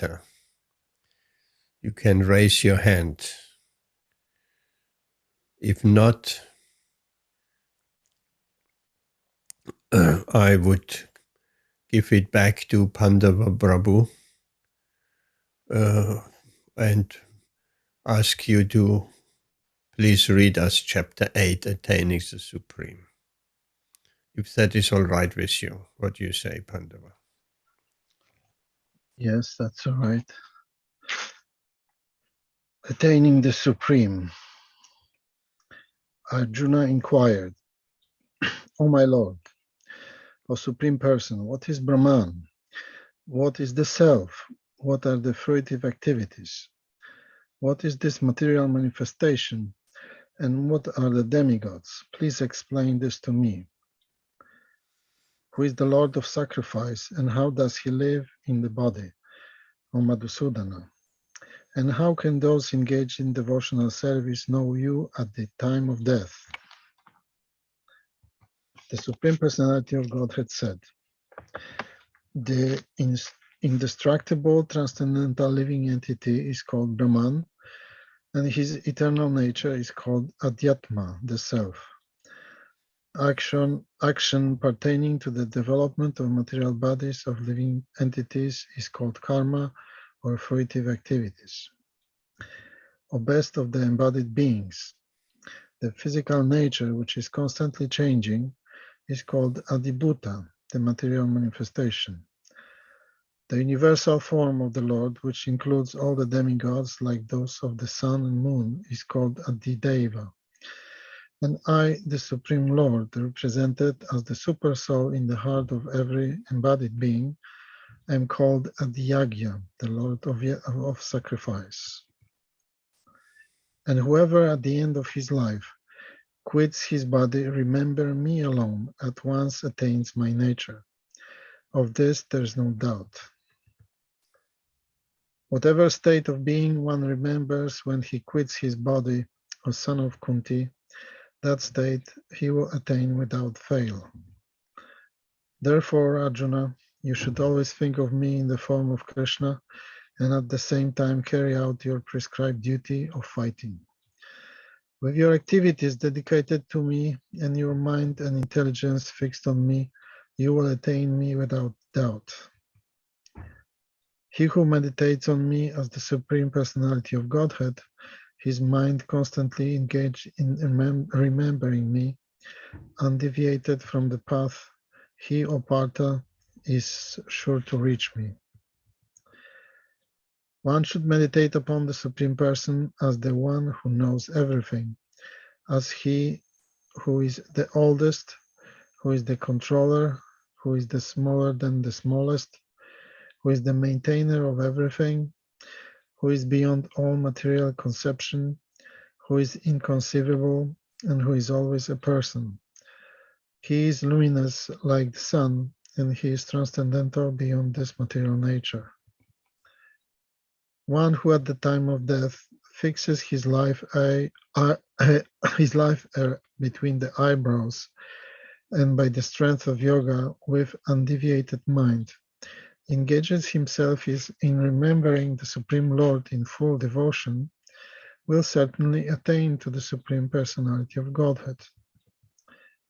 Persons who are learned in the Vedas, who utter Omkara, and who are great sages in the renounced order, enter into Brahman. Desiring such perfection, one practices celibacy. I shall now briefly explain to you this process by which one may attain salvation. The yogic situation is that of detachment from all sensual engagements, closing all the doors of the senses and fixing the mind on the heart and the life air at the top of the head. One establishes himself in yoga. After being situated in this yoga practice and vibrating the sacred syllable Om, the supreme combination of letters, if one thinks of the Supreme Personality of Godhead and quits his body, he will certainly reach the spiritual planets. For one who always remembers me without deviation, I am easy to obtain, O son of Pritha, because of his constant engagement in devotional service. After attaining me, the great souls who are yogis in devotion never return to this temporary world, which is full of miseries because they have attained the highest perfection. From the highest planet in the material world down to the lowest, all are places of misery wherein repeated birth and death take place. But one who attains to my abode, O son of Kunti, never takes birth again. By human calculation, 1,000 ages taken together from the duration of Brahma's one day, and such also is the duration of his night. At the beginning of Brahma's day, all living entities become manifest from the unmanifested state, and thereafter, when the night falls, they are merged into the unmanifest again. Again and again, when Brahma's day arrives, all living entities come into being, and with the arrival of Brahma's night, they are helplessly annihilated. Yet there is another unmanifest nature which is eternal and is transcendental to this manifested and unmanifested matter. It is supreme and is never annihilated. When all in this world is annihilated, that part remains as it is. That which the Vedantists describe as unmanifest and infallible, that which is known as the supreme destination, that place from which, having attained it, one never returns, that is my supreme abode. The Supreme Personality of Godhead, who is greater than all, is attainable by unalloyed devotion. Although he is present in his abode, he is all-pervading and everything is situated within him. O best of the Bharatas, I shall now explain to you the different times at which, passing away from this world, the yogi does not come back. Those who know the Supreme Brahman attain the Supreme by passing away from the world during the influence of the fiery god, in the light, at an auspicious moment of the day, during the fortnight of the waxing moon, or during the 6 months when the sun travels in the north. The mystic who passes away from this world during the smoke, the night, or the fortnight of the waning moon, or the 6 months when the sun passes to the south, reaches the moon planet, but again comes back. According to Vedic option, there are 2 ways of passing from this world. One is in light and one in darkness. When one passes in light, he does not come back, but when one passes in darkness, he returns. Although the devotees know these 2 paths, O Arjuna, they are never bewildered. Therefore, be always fixed in devotion. A person who accepts the path of devotional service is not bereft of the results derived from studying the Vedas, performing sacrifices, undergoing austerities, giving charity, or pursuing philosophical and fruitive activities. Simply by performing devotional service, he attains all these, and at the end, he reaches the supreme eternal abode.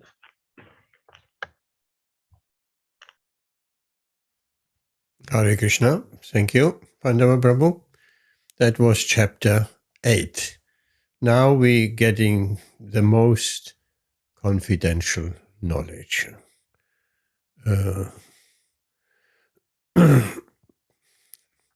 I will read that chapter and then maybe Vaishana and Rashmi, we go on. Okay, Hare Krishna. Chapter 9, the most confidential knowledge. The Supreme Personality of Godhead said, "My dear Arjuna, because you are never envious of me, I shall impart to you this most confidential knowledge and realization, knowing which you shall be relieved of the miseries of material existence. This knowledge is a king of education, the most secret of all secrets.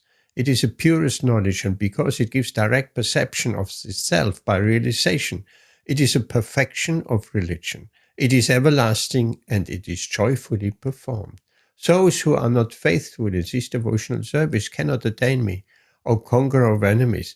Therefore they return to the path of birth and death in this material world.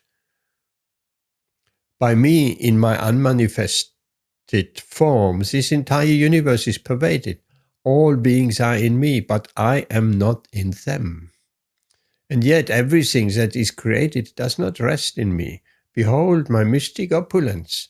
Also I am the maintainer of all living entities, and also I am everywhere. I am not a part of this cosmic manifestation, for myself is the very source of creation. Understand that as the mighty wind blowing everywhere rests always in the sky, all created beings rest in me. O son of Kunti, at the end of the millennium, all material manifestations enter into my nature, and at the beginning of another millennium, by my potency, I create them again. The whole cosmic order is under me. Under my will, it is automatically manifested again and again, and under my will, it is annihilated at the end. O Dhananjaya, all this work cannot bind me. I am ever detached from all this material activity, seated at though neutral. This material nature, which is one of my energies, is working under my direction, O son of Kunti, producing all moving and non-moving beings. Under its rule, this manifestation is created and annihilated again and again. Fools deride me when I descend into human form. They do not know my transcendental nature as the Supreme Lord of all that be. Those who are thus bewildered are attracted by demonic and atheistic views. In that deluded condition, their hopes for liberation, their fruitive activities, and their culture of knowledge are all defeated. O son of Pritha, those who are not deluded, the great souls, are under the protection of the divine nature. They are fully engaged in devotional service because they know me as the Supreme Personality of Godhead, original and inexhaustible. Always chanting my glories, endeavoring with great determination, bowing down before me, these great souls perpetually worship me with devotion. Others who engage in sacrifice by the cultivation of knowledge worship the Supreme Lord as the one without a second, as diverse in many and in the universal form. But it is I who am the return. I is the sacrifice, the offering to the ancestors, the healing herb, the transcendental chant. I am the butter and the fire and the offering. I am the father of this universe, the mother, the support, and the grandsire. I am the object of knowledge, the purifier, and the syllable Om. I am also the Rig, the Sama, and the Yajña Vedas. I am the goal, the sustainer, the master, the witness, the abode, the refuge, and the most dear friend. I am the creation and the annihilation, the basis of everything, the resting place of the eternal seed. O Arjuna, I give heat, and I withhold and send forth the rain. I am immortality, and I am also death personified. Both spirit and matter are in me. Those who study the Vedas and drink the Soma juice, seeking the heavenly planets, worship me indirectly. Purified of sinful reactions that take birth on the pious heavenly planet of Indra, where they enjoy godly delights. When they have thus enjoyed vast heavenly sense pleasure, and the results of their pious activities are exhausted, they return to this mortal planet again. Thus, those who seek sense enjoyment by adhering to the principles of the three Vedas achieve only repeated birth and death. But those who always worship me with exclusive devotion, meditating on my transcendental form, to them I carry what they lack and I preserve what they have. Those who are devotees of other gods and who worship them with faith actually worship only me, O son of Kunti, but they do so in a wrong way. I am the only enjoyer and master of all sacrifices. Therefore, those who do not recognize my true transcendental nature fall down. Those who worship the demigods will take birth amongst the demigods. Those who worship the ancestors will go to the ancestors. Those who worship ghosts and spirits will take birth amongst such beings. And those who worship me will live with me. If one offers me with love and devotion a leaf, a flower, a fruit, or water, I will accept it. Whatever you do, whatever you eat, whatever you offer or give away, and whatever austerities you perform, do that, O son of Kunti, as an offering to me. In this way you will be freed from bondage to work and its auspicious and inauspicious results. With your mind fixed on me, in this principle of renunciation, you will be liberated and come to me. I envy no one, nor am I partial to anyone.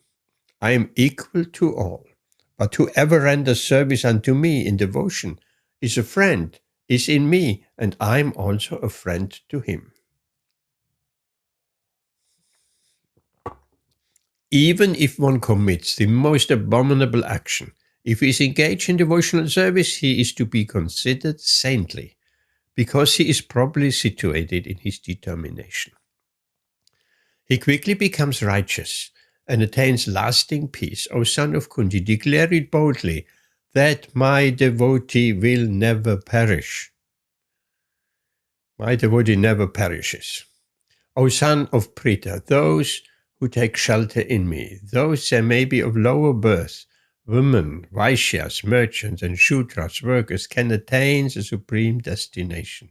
How much more is this so of the righteous Brahmanas, the devotees, and the saintly kings? Therefore, having come to this temporary miserable world, engage in loving service unto me. Engage your mind always in thinking of me, become my devotee, offer obeisances to me, and worship me, being completely absorbed in me. Surely you will come to me. That was chapter 9. Hare Krishna. Vaishana Mataji, what about chapter 10 for you? Yes, Prabhu. Hare Krishna, here you go. The Supreme Personality of Godhead said, "Listen again, O mighty armed Arjuna. Because you are my dear friend, for your benefit I shall speak to you further, giving knowledge that is better than what I have already explained. Neither the hosts of demigods nor the great sages know my origin or opulences, for in every respect I am the source of the demigods and sages. He who knows me as the unborn, as the beginningless, as the supreme Lord of all the worlds, he only, undeluded among men, is freed from all sins. Intelligence, knowledge, freedom from doubt and delusion, forgiveness, truthfulness, control of the senses, control of the mind, happiness and distress, birth, death, fear, fearlessness, non-violence, equanimity, satisfaction, austerity, charity, fame and infamy, all these various qualities of living beings are created by me alone. The 7 great sages, and before them the 4 other great sages, and the Manus, progenitors of mankind, come from me, born from my mind, and all the living beings populating the various planets descend from them. One who is factually convinced of this opulence and mystic power of mine engages in unalloyed devotional service. Of this there is no doubt. I am the source of all spiritual and material worlds. Everything emanates from me. The wise who perfectly know this engage in my devotional service and worship me with all their hearts. The thoughts of my pure devotees dwell in me. Their lives are fully devoted to my service, and they derive great satisfaction and bliss from always enlightening one another and conversing about me. To those who are constantly devoted to serving me with love, I give the understanding by which they can come to me. To show them special mercy, I, dwelling in their hearts, destroy with the shining lamp of knowledge the darkness born of ignorance. Arjuna said, "You are the Supreme Personality of Godhead, the ultimate abode, the purest, the absolute truth. You are eternal, transcendental, original person, the unborn, the greatest. All the great sages, such as Narada, Asita, Devala, and Vyasa, confirmed this truth about you, and now you yourself are declaring it to me. O Krishna, I totally accept as truth all that you have told me. Neither the demigods nor the demons, O Lord, can understand your personality. Indeed, you alone know yourself by your own internal potency, O Supreme Person, origin of all, Lord of all beings, God of gods, Lord of the universe. Please tell me in detail your divine opulences by which you pervade all these worlds. O Krishna, O Supreme Mystic, how shall I constantly think of you, and how shall I know you? In what various forms are you to be remembered, O Supreme Personality of Godhead? O Janardana, Again, please describe in detail the mystic power of your opulences. I am never satiated in hearing about you, for the more I hear, the more I want to taste the nectar of your words. The Supreme Personality of Godhead said, yes, I will tell you of my splendorous manifestations, but only of those which are prominent, O Arjuna, for my opulence is limitless. I am the Supersoul, O Arjuna, seated in the hearts of all living entities. I am the beginning, the middle, and the end of all beings. Of the Adityas, I am Vishnu. Of lights, I am the radiant sun. Of the Maruts, I am the Marichi. And among the stars, I am the moon. Of the Vedas, I am the Samveda. Of the demigods, I am Indra, the king of heaven. Of the senses, I am the mind. And in living beings, I am the living force, consciousness. Of all the Rudras, I am Lord Shiva. Of the Yakshas and Rakshasas, I am the Lord of wealth, Kuvera. Of the Vasus, I am fire, Agni. And of mountains, I am Meru. Of priests, O Arjuna, know me to be the chief, Brihaspati. Of generals, I am Kartikeya. And of bodies, I am water. And of bodies of water, I am the ocean. Of the great sages, I am Brigu. Of vibrations, I am the transcendental Om. Of sacrifices, I am the chanting of the holy names, Japa. And of immovable things, I am the Himalayas. Of all trees, I am the banyan tree. And of the sages among the demigods, I am Narada. Of the Gandharvas, I am Chitraratha. And among perfected beings, I am the sage Kapila. Of horses, know me to be Uchai Srava, produced during the churning of the ocean for nectar. Of lordly elephants, I am Airavata, and among men, I am the monarch. Of weapons, I am the thunderbolt. Among cows, I am the Surabhi. Of causes for procreation, I am Gandharpa, the god of love, and of serpents, I am Vasuki. Of the many-hooded Nagas, I am Ananta, and among the aquatics, I am the demigod Varuna. Of departed ancestors, I am Ariyama, and among the dispensers of law, I am Yama, the lord of death. Among the Daitya demons, I am the devoted Prahlad. Among subduers, I am Time. Among beasts, I am the lion, and among birds, I am Garuda.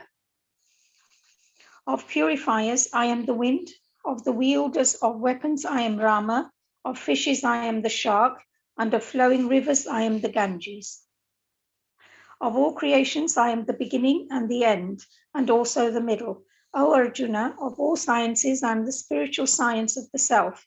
And among logicians, I am the conclusive truth. Of letters, I am the letter A. And among compound words, I am the dual compound. I am also inexhaustible time, and of creators, I am Brahma. I am all devouring death, and I am the generating principle of all that is yet to be. Among women, I am fame, fortune, fine speech, memory, intelligence, steadfastness, and patience. Of the hymns in the Samveda, I am the Brihatsama, and of poetry, I am the Gayatri. Of months, I am Margasirsa, November, December, and of seasons, I am flower-bearing spring. I am also the gambling of cheats, and of the splendid, I am the splendor. I am victory, I am adventure, and I am the strength of the strong. Of the descendants of Vrishni, I am Vasudeva, and of the Pandavas, I am Arjuna. Of the sages, I am Vyasa, and among great thinkers, I am Usana. Among all means of suppressing lawlessness, I am punishment, and of those who seek victory, I am morality. Of secret things, I am silence, and of the wise, I am the wisdom. Furthermore, O Arjuna, I am the generating seed of all existences. There is no being moving or non-moving that cannot exist without me. O mighty conqueror of enemies, there is no end to my divine manifestations. What I have spoken to you is but a mere indication of my infinite opulences. Know that all opulent, beautiful, and glorious creations spring from me. but a spark of my splendor. But what need is there, Arjuna, for all this detailed knowledge? With a single fragment of myself, I pervade and support this entire universe. Jai. Thank you very much, Vajana Mataji. Hare Krishna. That was chapter 10. Now we come into the universal form, and I would like to ask Rashmi Mataji to give us a reading of the Lord's universal form.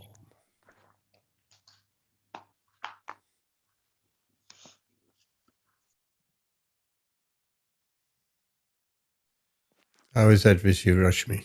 Yes, Prabhuji, Hare Krishna.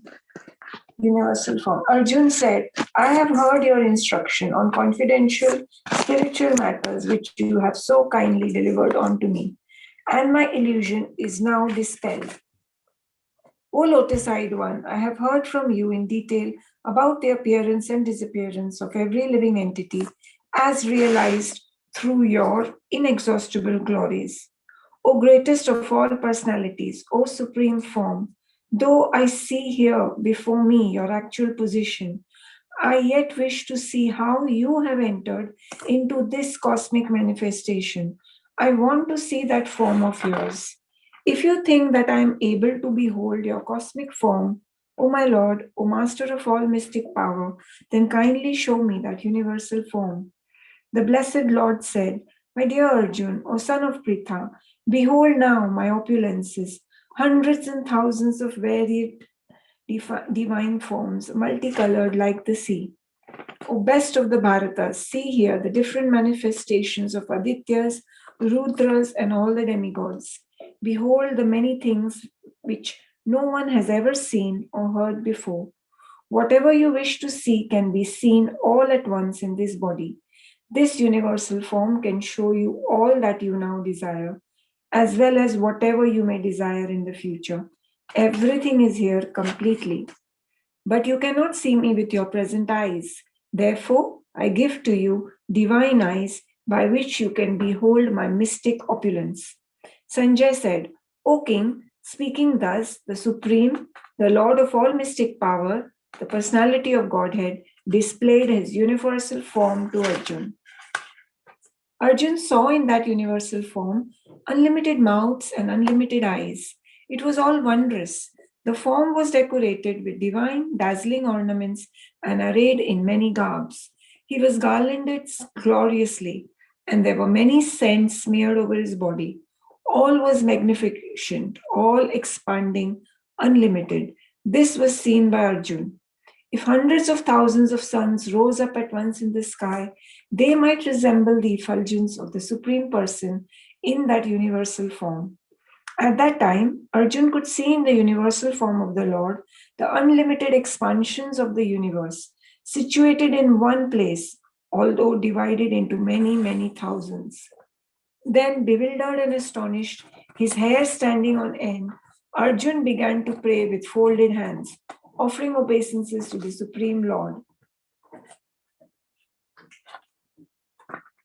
Arjun said, My dear Lord Krishna, I see assembled together in your body all the demigods and various other living entities. I see Brahma sitting on the lotus flower, as well as Lord Shiva and many sages and divine serpents. O Lord of the universe, I see in your universal body many, many forms, bellies, mouths, eyes expanded without limit. There is no end, there is no beginning, and there is no middle to all of this. Your form, adorned with various crowns, clubs, and discs, is difficult to see because of its glaring effulgence, which is fiery and immeasurable like the sun. You are the supreme, primal objective. You are the best in all the universes. You are inexhaustible, and you are the oldest. You are the maintainer of religion, the eternal personality of Godhead. You are the origin without beginning, middle, or end. You have numberless arms, and the sun and moon are among your great unlimited eyes. By your own radiance, you are heating this entire universe. Although you are one, you are spread throughout the sky, and the planets and all space between. O Great One, as I behold this terrible form, I see that all the planetary systems are perplexed. All the demigods are surrendering and entering onto you. They are very much afraid, and with folded hands, they are singing the Vedic hymns. The different manifestations of Lord Shiva, the Adityas, the Vasus, the Sadhyas, the Vishwadevs, the 2 Ashwins, the Maruts, the forefathers, the Gandharvas, the Yakshas, Asuras, and all perfected demigods are beholding you in wonder.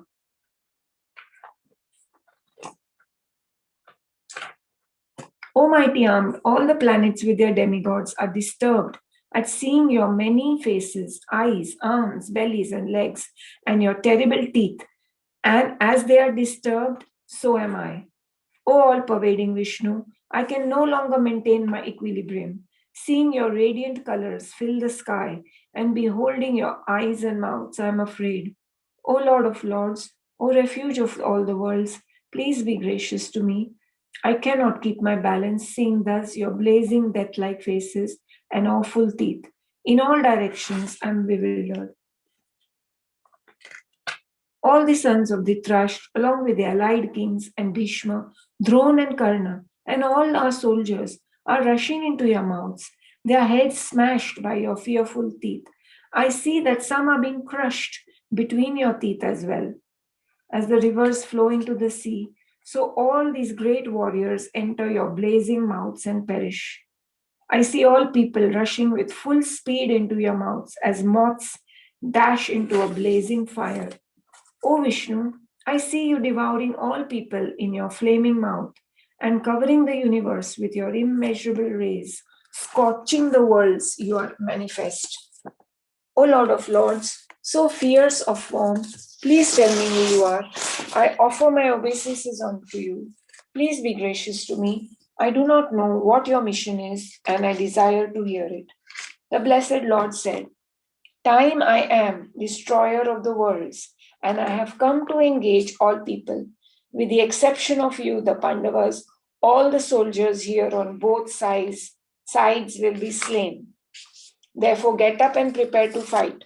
After conquering your enemies, you will enjoy a flourishing kingdom.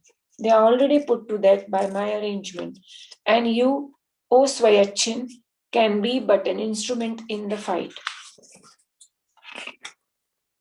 The blessed Lord said, all the great warriors, Drona, Bhishma, Jayadratha, Karna are already destroyed. Simply fight and you will vanquish your enemies. Sanjay said to Dhritarashtra, O king, after hearing these words from the Supreme Personality of Godhead, Arjun trembled, fearfully offered obeisances with folded hands and began falteringly to speak as follows. O great one who stands above even Brahma, you are the original master. Why should they not offer their homage up to you, O limitless one? O refuge of the universe, you are the invisible source, the cause of all causes, transcendental to this material manifestation. You are the original personality, the Godhead. You are the only sanctuary of the manifested cosmic world. You know everything, and you are all that is knowable. You are above the material modes, O limitless form. This whole cosmic manifestation is pervaded by you. You are air, fire, water, and you are the moon. You are the supreme controller and the grandfather. Thus, I offer my respectful obeisances unto you 1,000 times and again and yet again. Obeisances from the front, from behind, from all sides. O unbounded power, you are the master of limitless might. You are all-pervading, and thus you are everything. I have in the past addressed you as O Krishna, O Yadava, O my friend, without knowing your glories. Please forgive whatever I may have done in madness or in love. I have dishonored you many times whilst relaxing or whilst lying on the same bed or eating together, sometimes alone and sometimes in front of many friends. Please excuse me for all my offenses. You are the father of this complete cosmic manifestation, the worshipable chief, the spiritual master. No one is equal to you, nor can anyone be one with you. Within the three worlds, you are immeasurable. You are the Supreme Lord to be worshipped by every living being. Thus, I fall down to offer you my respects and ask your mercy. Please tolerate the wrongs that I may have done to you, and bear with me as a father with his son, a friend with his friend, or a lover with his beloved. After seeing this universal form, which I have never seen before, I am gladdened, but at the same time, my mind is disturbed with fear. Therefore, please bestow your grace upon me and reveal again your form as the personality of Godhead. O Lord of Lords, O abode of the universe.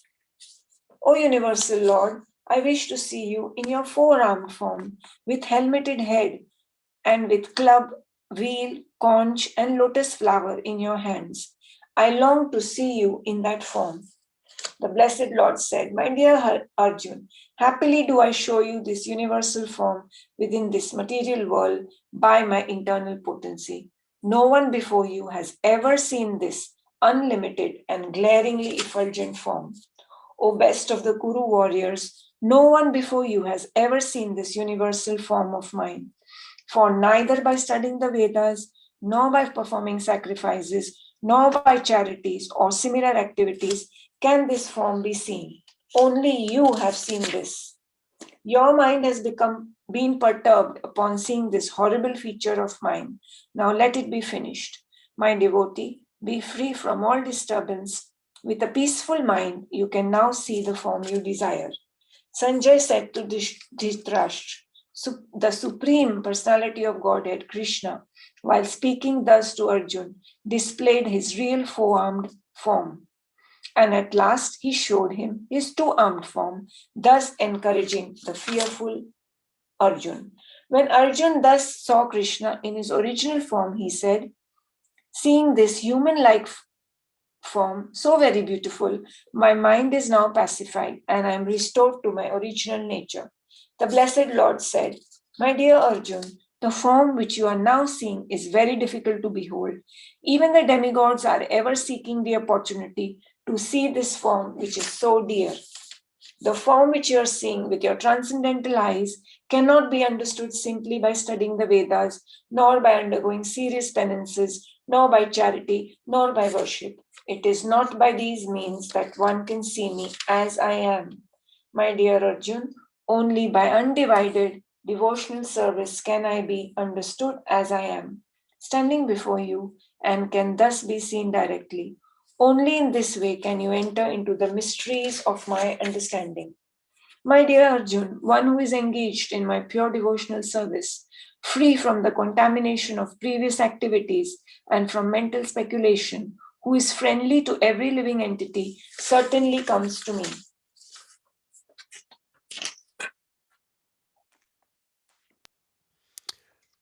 Thank you very much, Rashmi Mataji.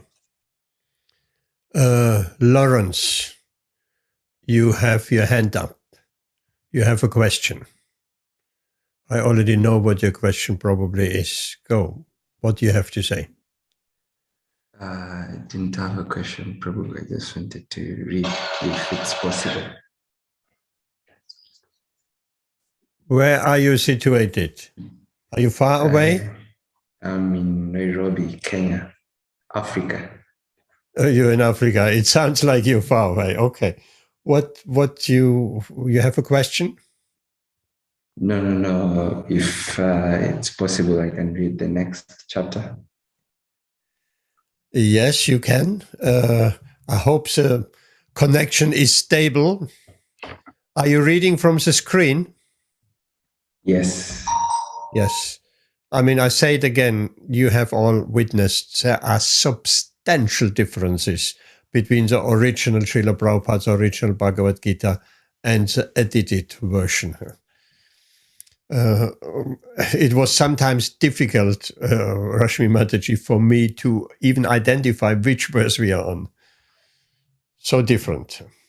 Okay, so I would say, first of all, quick question, Lawrence. How did you know about?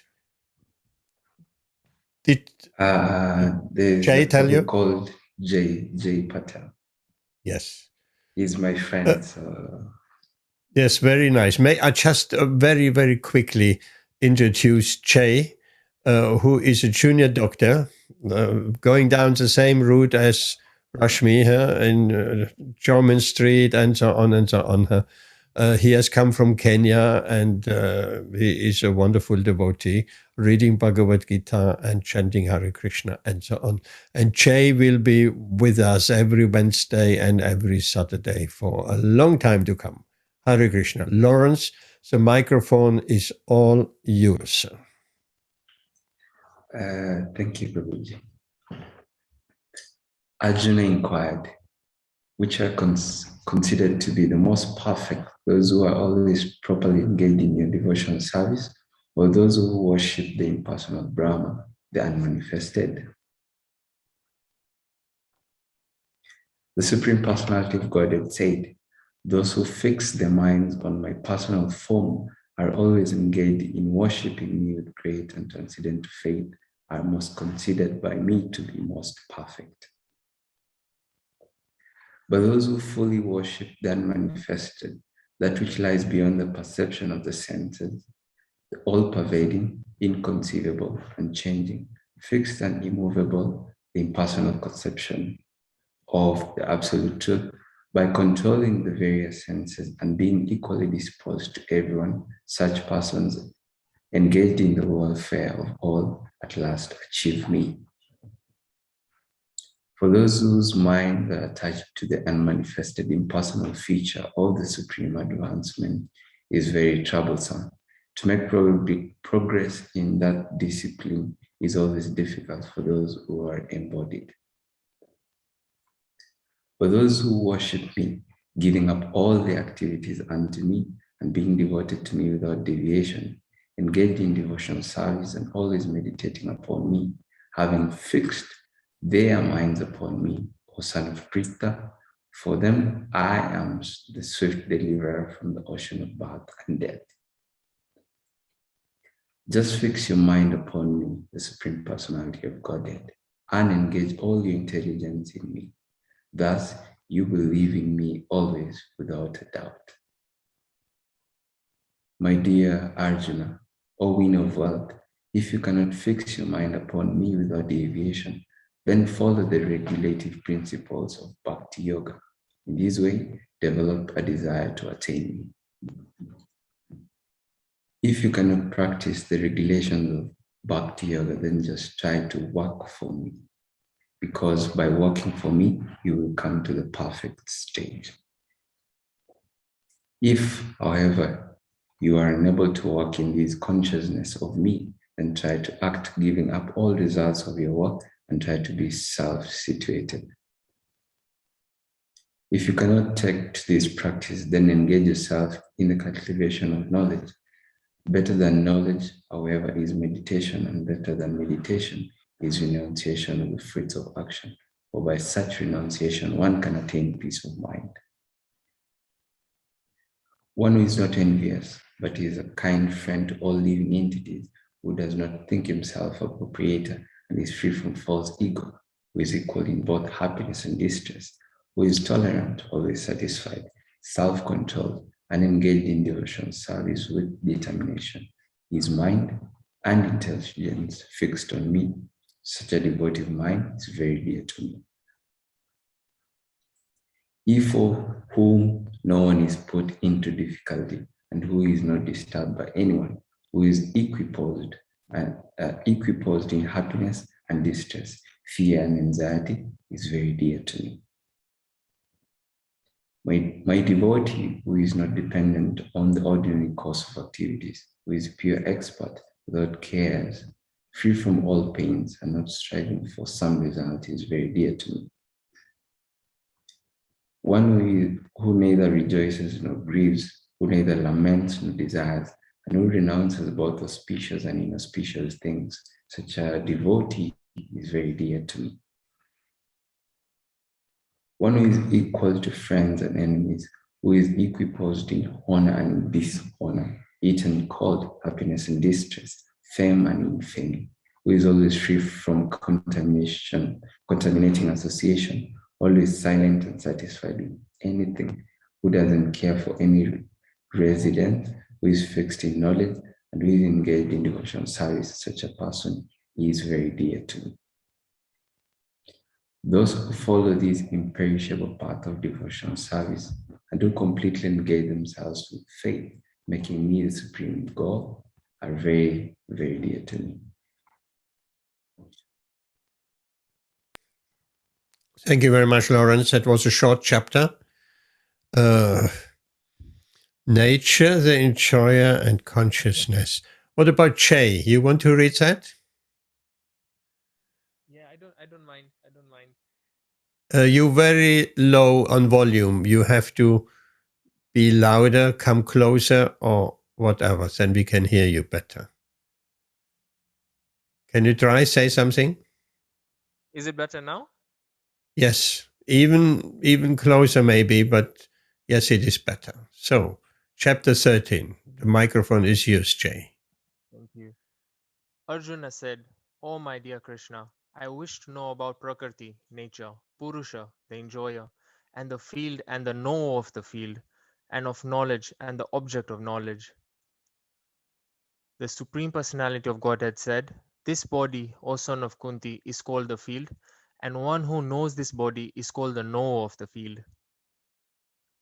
O scion of Bharat, you should understand that I am also the knower in all bodies, and to understand this body and its knower is called knowledge. That is my opinion. Now please hear my brief description of this field of activity and how it is constituted, what its changes are, whence it is produced, who that knower of the field of activities is, and what these influences are. That knowledge of the field of activities and of the knower of activities is described by various sages in various Vedic writings. It is especially presented in Vedanta Sutra with all reasoning as to cause and effect.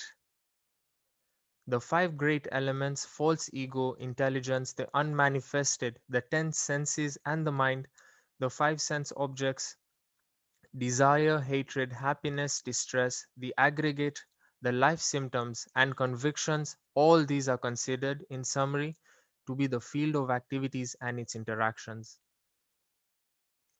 Humility, pridelessness, nonviolence, tolerance, simplicity, approaching a bona fide spiritual master, cleanliness, steadiness, self-control, renunciation of the objects of sense gratification, absence of false ego, the perception of the evil of birth, death, old age, and disease, detachment, freedom from entanglement with children, wife, home, and the rest, even-mindedness amid pleasant and unpleasant events, constant and unalloyed devotion to me, aspiring to live in a solitary place, detachment from the general mass of people, accepting the importance of self-realization, and philosophical search for the absolute truth, all these I declare to be knowledge, and besides this, whatever they may be, is ignorance.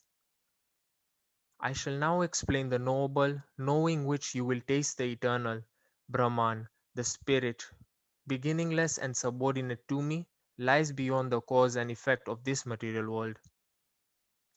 Everywhere are his hands and legs, his eyes, heads and faces, and he has ears everywhere. In this way, the Supersoul exists, pervading everything.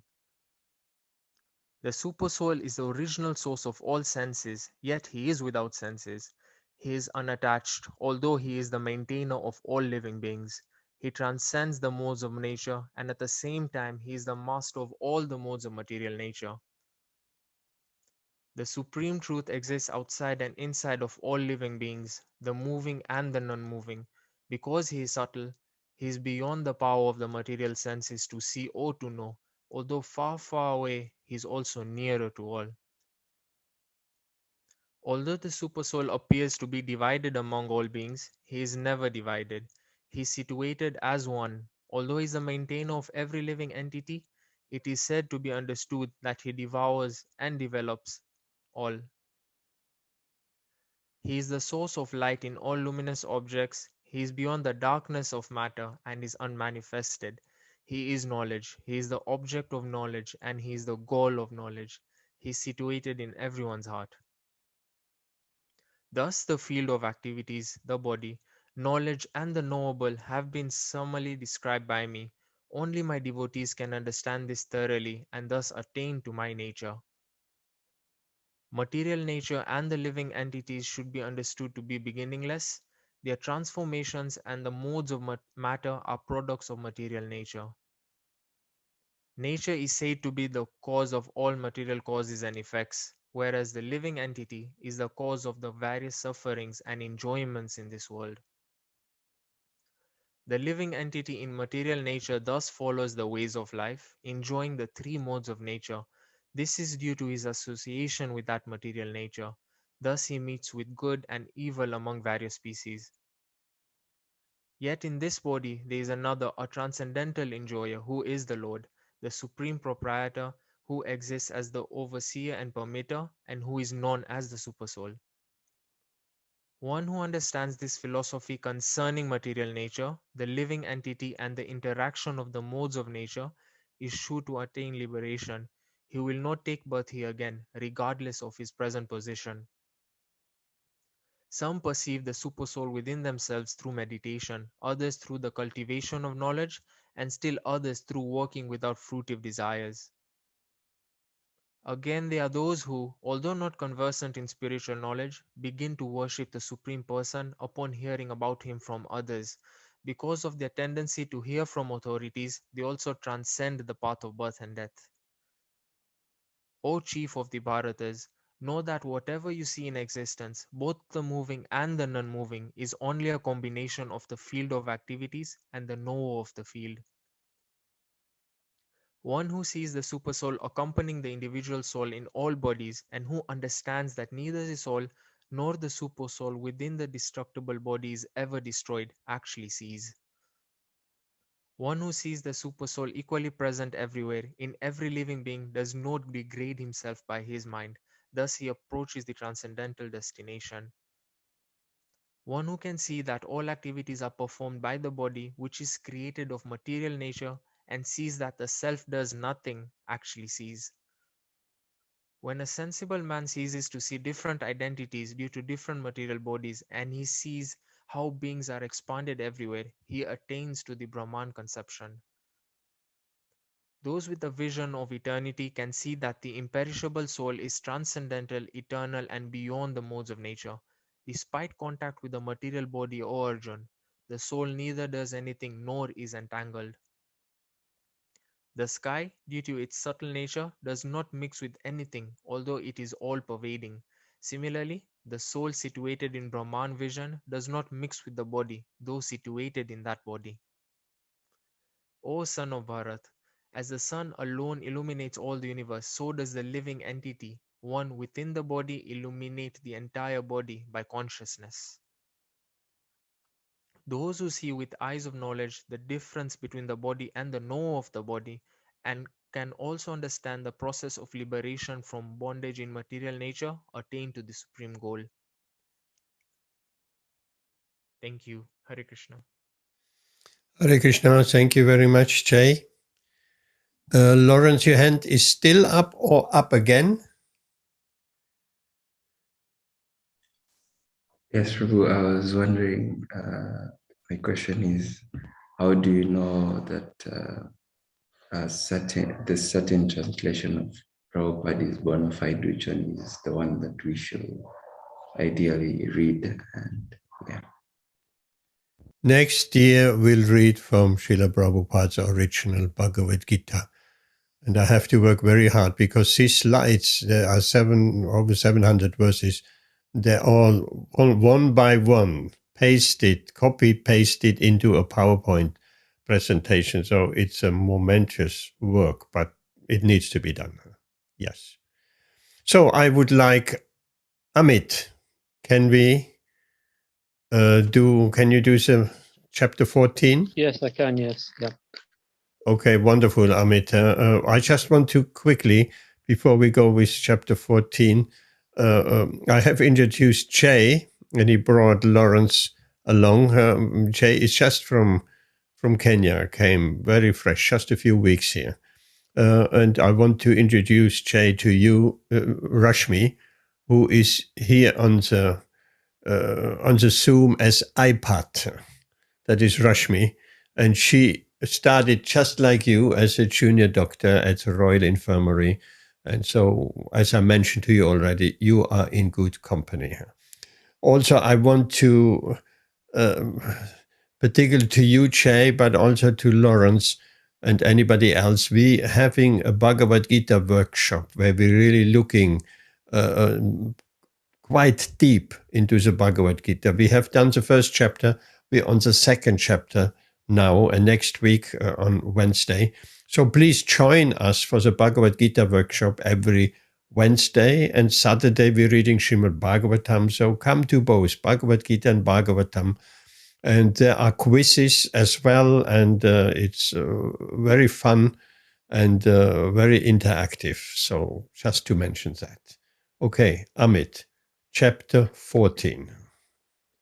The Supreme Personality of Godhead said, "Again, I shall declare to you this supreme wisdom, the best of all knowledge, knowing which all the sages have attained supreme perfection.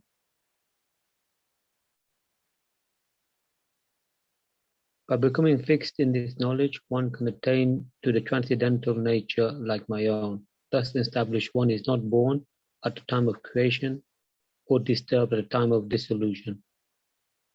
The total material substance called Brahman is the source of birth, and it is the Brahman that I impregnate, making possible the birth of all living beings, O son of Bharata.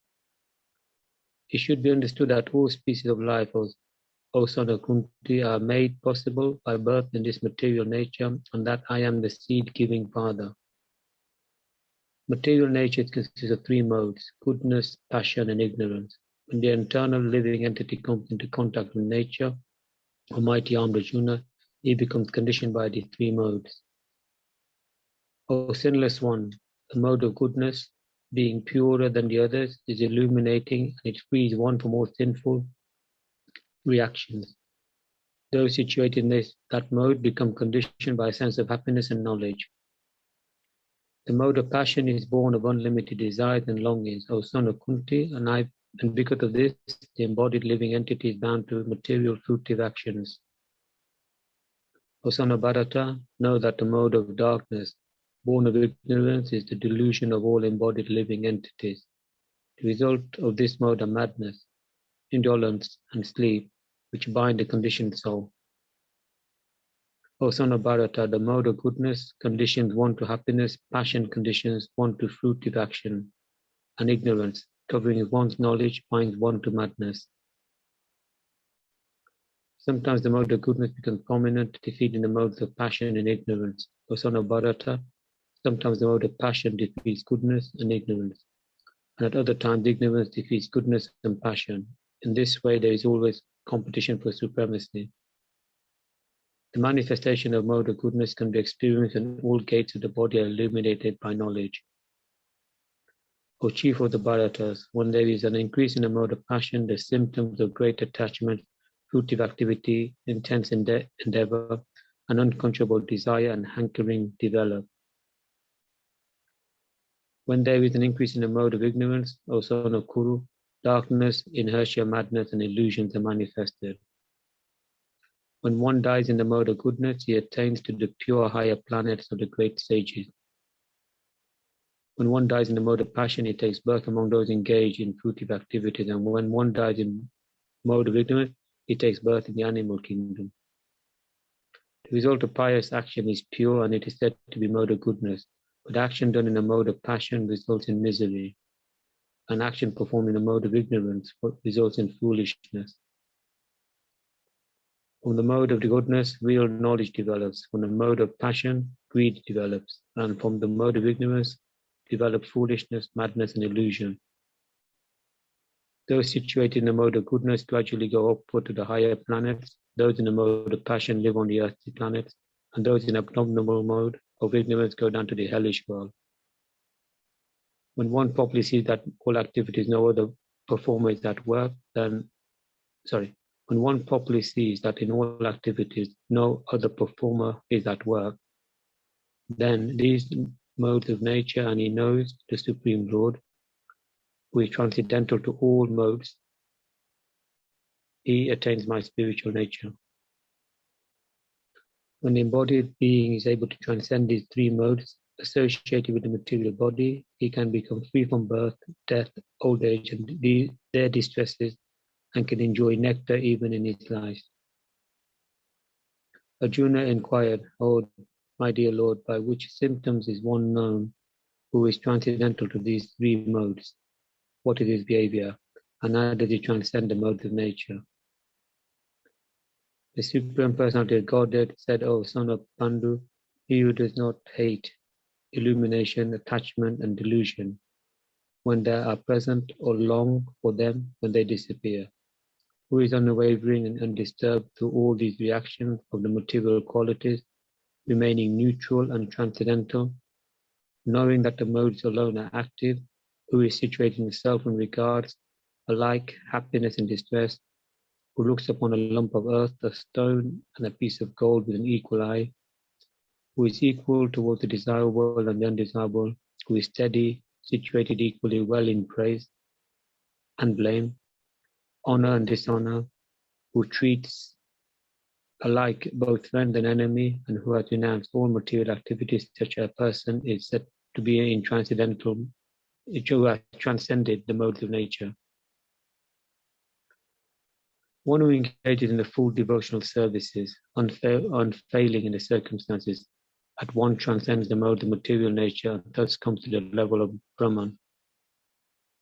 And I am the basis of the impersonal Brahman, which is immortal, imperishable, and eternal, and is constitutional position of ultimate happiness. Hare Krishna. Thank you very much, Amit. Hare Krishna. Was a relative short chapter again, so we're moving really quickly ahead. Vaishana Mataji, what about the yoga of the Supreme Person? Yes, Prabhu. And before you, may I just say, Lawrence, Jay, or anybody else, if you want to help in that project of getting the original shlokas of Srila Prabhupada's original Gita, which is available on the internet, and to copy-paste that into 700 PowerPoint slides, that would be great if someone would take that project on or even assist in that project. If 2-3 devotees would split it up in chapters and do that, then we'll get a really very wonderful version next Gita Jayanti or before. So if you are interested in taking part in this project, just text me or phone me or whichever. Okay, Vaishana, the microphone is all yours. The Supreme Personality of Godhead said, "It is said that there is an imperishable banyan tree that has its roots upward and its branches down, and whose leaves are the Vedic hymns. One who knows this tree is the knower of the Vedas." The branches of this tree extend downward and upward, nourished by the three modes of material nature. The twigs are the objects of the senses. This tree also has roots going down, and these are bound to the fruitive actions of human society. The real form of this tree cannot be perceived in this world. No one can understand where it ends, where it begins, or where its foundation is. But with determination, one must cut down this strongly rooted tree with the weapon of detachment. Thereafter, one must seek that place from which, having gone, one never returns, and there surrender to that Supreme Personality of Godhead, from whom everything began and from whom everything has extended since time immemorial. Those who are free from false prestige, illusion, and false association, who understand the eternal, who are done with material lust, who are freed from the dualities of happiness and distress, and who, unbewildered, know how to surrender unto the Supreme Person, attain to that eternal kingdom. That supreme abode of mine is not illumined by the sun or moon, nor by fire or electricity. Those who reach it never return to this material world. The living entities in this conditioned world are my eternal fragmental parts. Due to conditioned life, they are struggling very hard with the six senses, which include the mind. The living entity in the material world carries his different conceptions of life from one body to another, as the air carries aromas. Thus he takes one kind of body and again quits it to take another. The living entity, thus taking another gross body, obtains a certain type of ear, eye, tongue, nose, and sense of touch, which are grouped about the mind. He thus enjoys a particular set of sense objects. The foolish cannot understand how a living entity can quit his body, nor can they understand what sort of body he enjoys under the spell of the modes of nature. But one whose eyes are trained in knowledge can see all this. The endeavoring transcendentalists who are situated in self-realization can see all this clearly, but those whose minds are not developed and who are not situated in self-realization cannot see what is taking place, though they may try to. The splendor of the sun, which dissipates the darkness of this whole world, comes from me, and the splendor of the moon and the splendor of fire are also from me. I enter into each planet, and my energy, they stay in orbit. I become the moon and thereby supply the juice of life to all vegetables.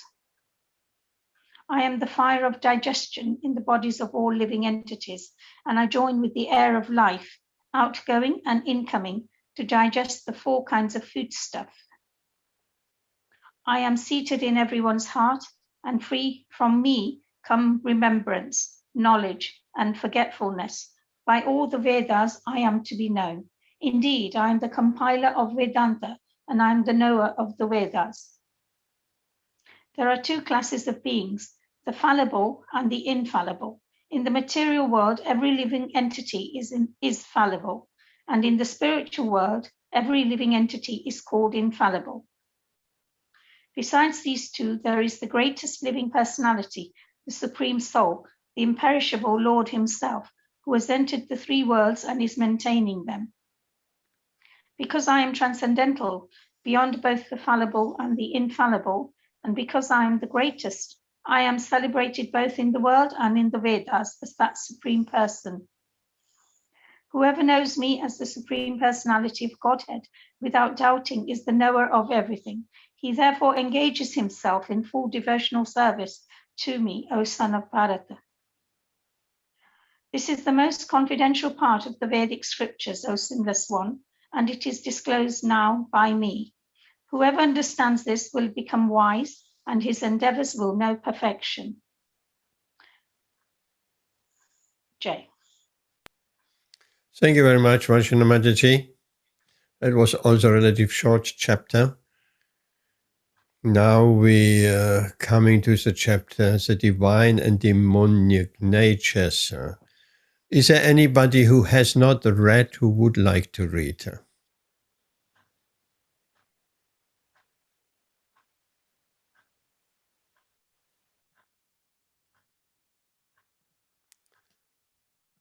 If not, I would like to ask back to Pandava Prabhu.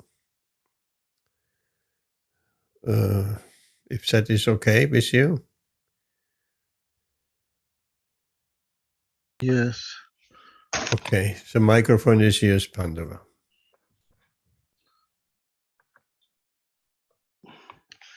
The Supreme Personality of Godhead said, fearlessness, purification of one's existence, cultivation of spiritual knowledge, charity, self-control, performance of sacrifice, study of the Vedas, austerity, simplicity, non-violence, truthfulness, freedom from anger, renunciation, tranquility, aversion to fault-finding, compassion for all living entities, freedom from covetousness, gentleness, modesty, steady determination, vigor, forgiveness, fortitude, cleanliness, and freedom from envy and from the passion for honor.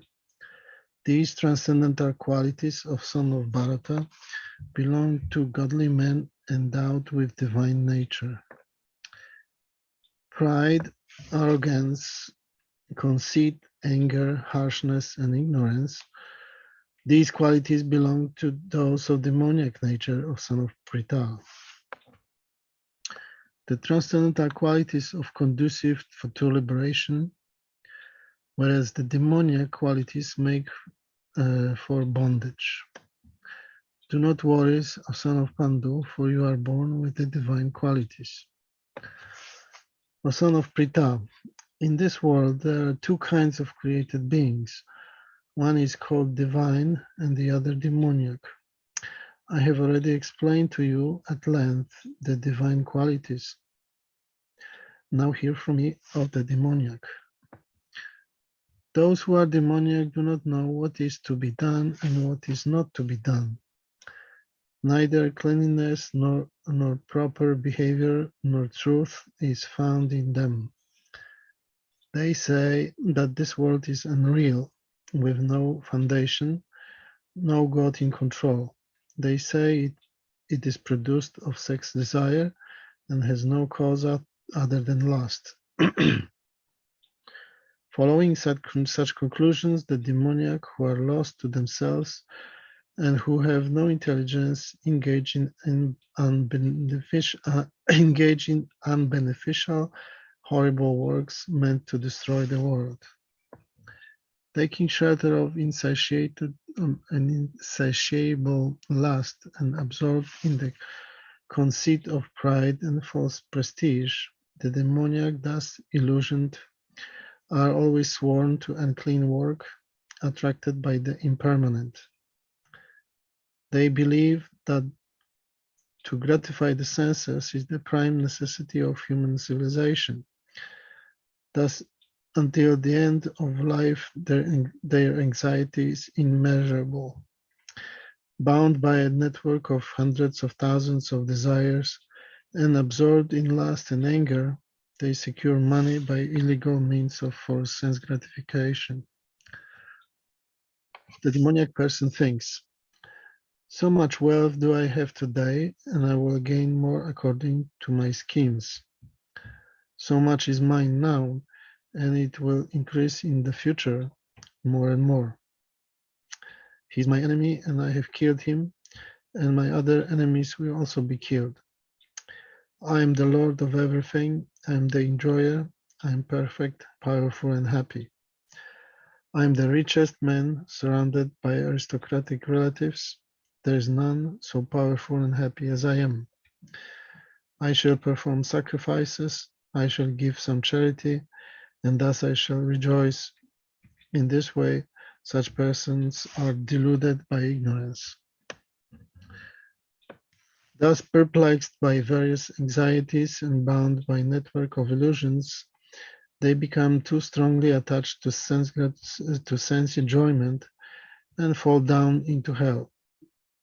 Self-complacent and always impudent, deluded by wealth and false prestige, they sometimes proudly perform sacrifices in the name only, without following any rules or regulations. Bewildered by false ego, strength, pride, lust, and anger, the demons become envious of the Supreme Personality of Godhead, who is situated in their own bodies and in the bodies of others, and blaspheme against the real religion. Those who are envious and mischievous, who are the lowest among men, I perpetually cast into the ocean of material existence, into various demoniac species of life. Attaining repeated birth amongst the species of demoniac life, a son of Kunti, such persons can never approach me. Gradually they sink down to the most abominable type of existence. Oh, Krishna.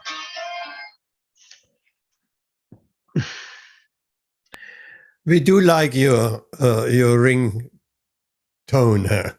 There are But, three gates leading to this hell. Lust, anger, and greed.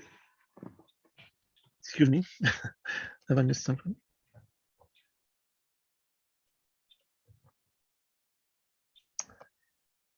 There are three gates leading to this hell: lust, anger, and greed. Every sane man should give these up, for they lead to degradation of the soul. The man who has escaped these three gates of hell, O son of Kunti, performs acts conducive to self-realization and thus gradually attains the supreme destination. He who discards the scriptural injunctions and acts according to his own whims attains neither perfection nor happiness nor the supreme destination. One should therefore understand what is duty and what is not duty by the regulations of the scriptures. Knowing such rules and regulations, one should act so that he may gradually be elevated. Hare Krishna. Thank you very much, Pandava Prabhu. It was also a short chapter. Now, who wants to do chapter 17? 2 more chapters. We almost.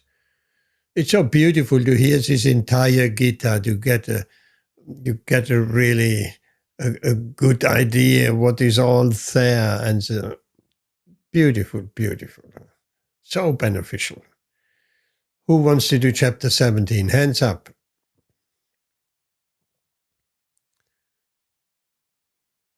Shall we go back to you, Rashmi?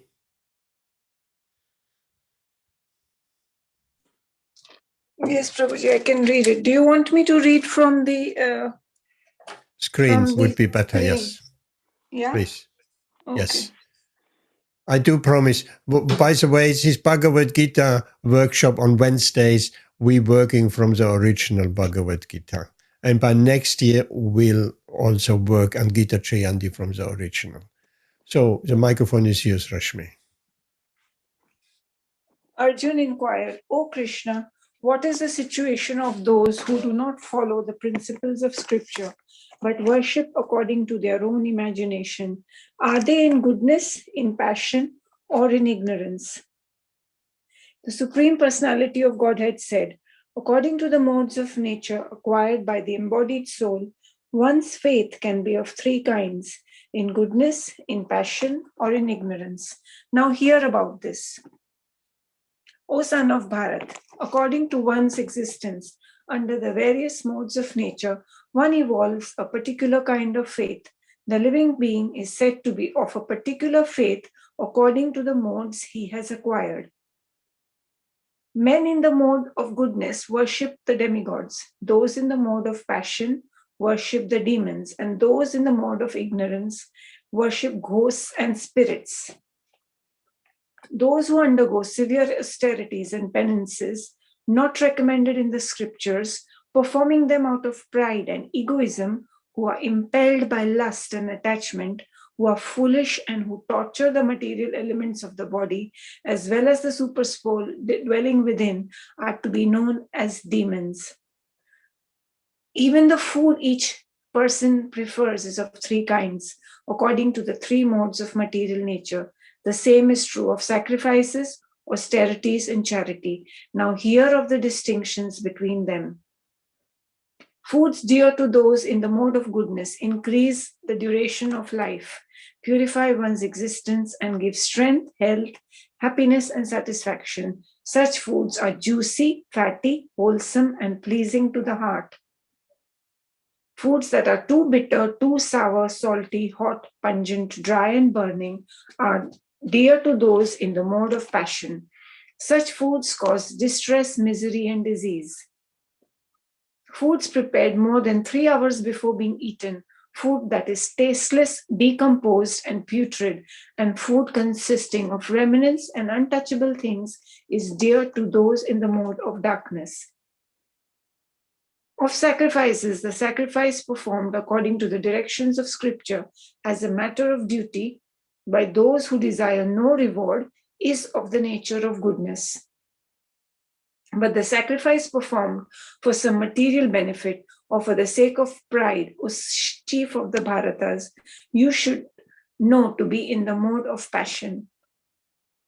Any sacrifice performed without regard for the directions of scripture, without distribution of prasadam, spiritual food, without chanting of Vedic hymns and remuneration to the priests, and without faith, is considered to be in the mode of ignorance.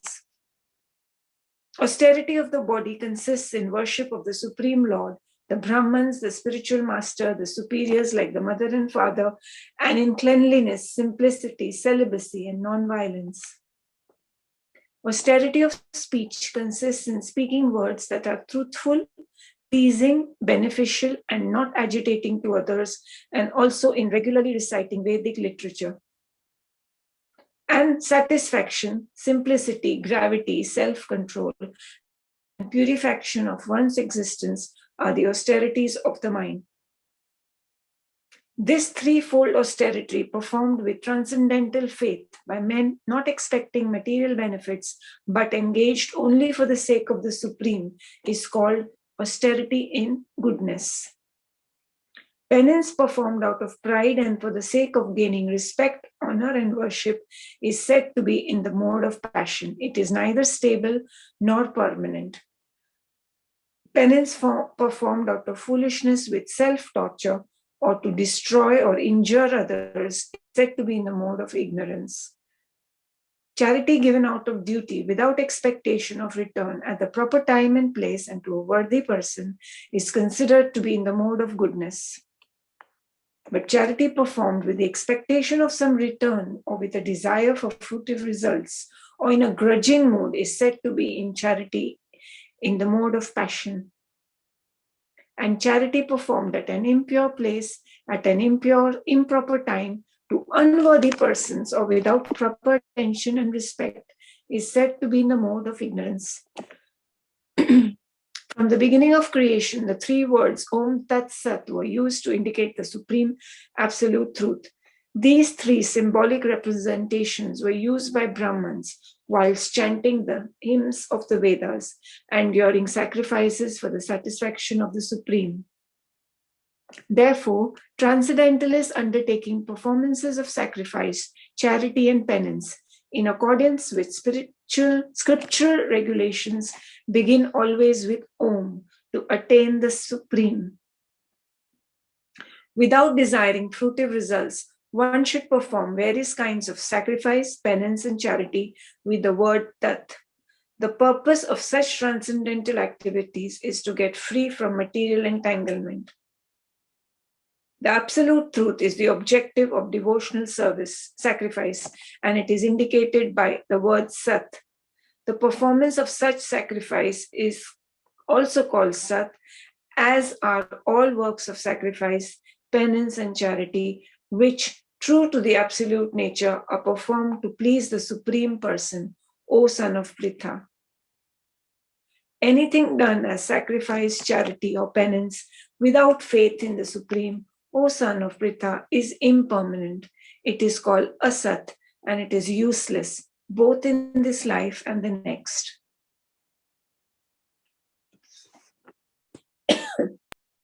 Thank you very much, Rashmi Mataji. That was our chapter 17. Now we come into the conclusion of Bhagavad Gita, the perfection of renunciation. Anyone wants to read that? I can read if nobody else wants to. You go ahead. That is a beautiful chapter with the two most important verses in Bhagavad Gita, 65 and 66. And it is difficult to say which one is more important, 65 or 66. Can we read the last two verses in Sanskrit, please, as well? If that's I thought of that. How many in Sanskrit? Just 77 and 78, the last two. Yes. Do you have the Sanskrit available?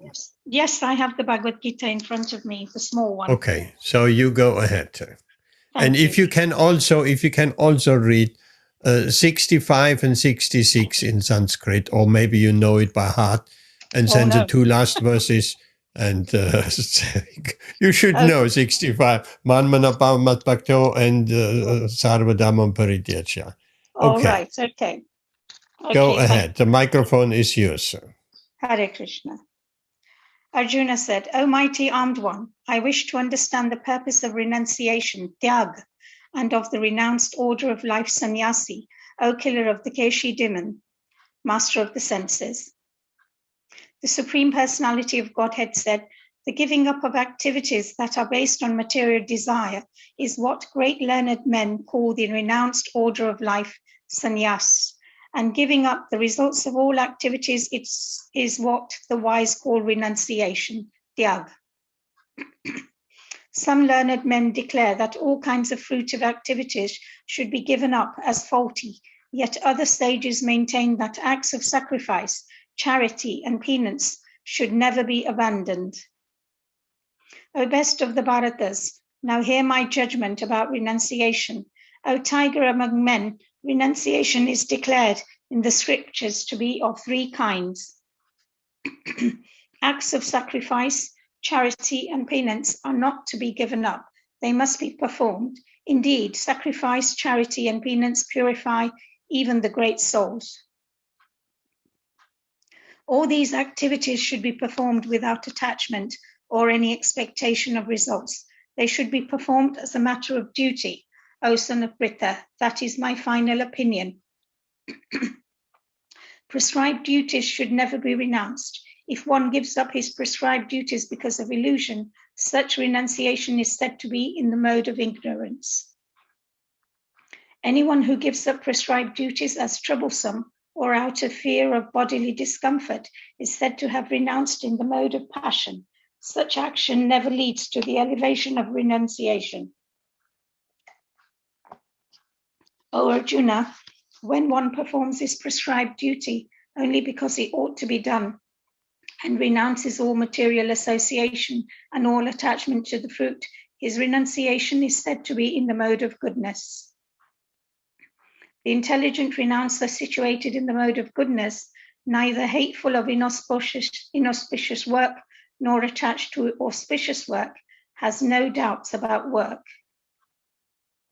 It is indeed impossible for an embodied being to give up all activities, but he who renounces the fruits of action is called one who has truly renounced. For one who is not renounced, the threefold fruits of action, desirable, undesirable, and mixed, accrue after death. But those who are in the renounced order of life have no such result to suffer or enjoy. O mighty armed Arjuna, according to the Vedanta, there are 5 causes for the accomplishment of all action. Now learn of these from me. The place of action, the body, the performer, the various senses, the many different kinds of endeavor, and ultimately the supersoul. These are the 5 factors of action. Whatever right or wrong action a man performs by body, mind, or speech is caused by these 5 factors. Therefore, one who thinks himself the only doer, not considering the 5 factors, is certainly not very intelligent and cannot see things as they are. One who is not motivated by false ego, whose intelligence is not entangled, though he kills men in this world, does not kill, nor is he bound by his actions. Knowledge, the object of knowledge, and the knower are the 3 factors that motivate action. The senses, the work, and the doer are the 3 constituents of action. According to the 3 different modes of material nature, there are 3 kinds of knowledge: action and performer of action. Now hear of them from me. That knowledge by which one is undivided spiritual nature is seen in all living entities. Though they are divided into innumerable forms, you should understand to be in the mode of goodness. That knowledge by which one sees that in every different body there is a different type of living entity, you should understand to be in the mode of passion. And that knowledge by which one is attached to one kind of work as the all in all, without knowledge of the truth, and which is very meager, is said to be in the mode of darkness. That action which is regulated and which is performed without attachment, without love or hatred, and without desire for fruitive results is said to be in the mode of goodness. But action performed with great effort by one seeking to gratify his desires and enacted from a sense of false ego is called action in the mode of passion. That action performed in illusion, in disregard of scriptural injunctions, and without concern for future bondage or for violence or distress caused to others is said to be in the mode of ignorance. One who performs his duty without association with the modes of material nature, without false ego, with great determination and enthusiasm, and without wavering in success or failure, is said to be a worker in the mode of goodness. The worker who is attached to work and the fruits of work, desiring to enjoy those fruits, and who is greedy, always envious, impure, and moved by joy and sorrow, is said to be in the mode of passion. The worker who is always engaged in work against the injunctions of the scripture, who is materialistic, obstinate, cheating, and expert in insulting others, and who is lazy, always morose, and procrastinating, is said to be a worker in the mode of ignorance. O winner of wealth, now please listen as I tell you in detail of the different kinds of understanding and determination according to the three modes of material nature. O son of Pritha, that understanding by which one knows what ought to be done and what ought not to be done, what is to be feared and what is not to be feared, what is binding and what is liberating, is in the mode of goodness.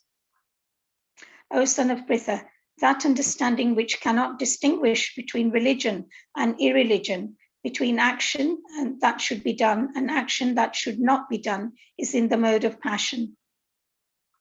That understanding which considers irreligion to be religion and religion to be irreligion under the spell of illusion and darkness, and strives always in the wrong direction, O Partha, is in the mode of ignorance.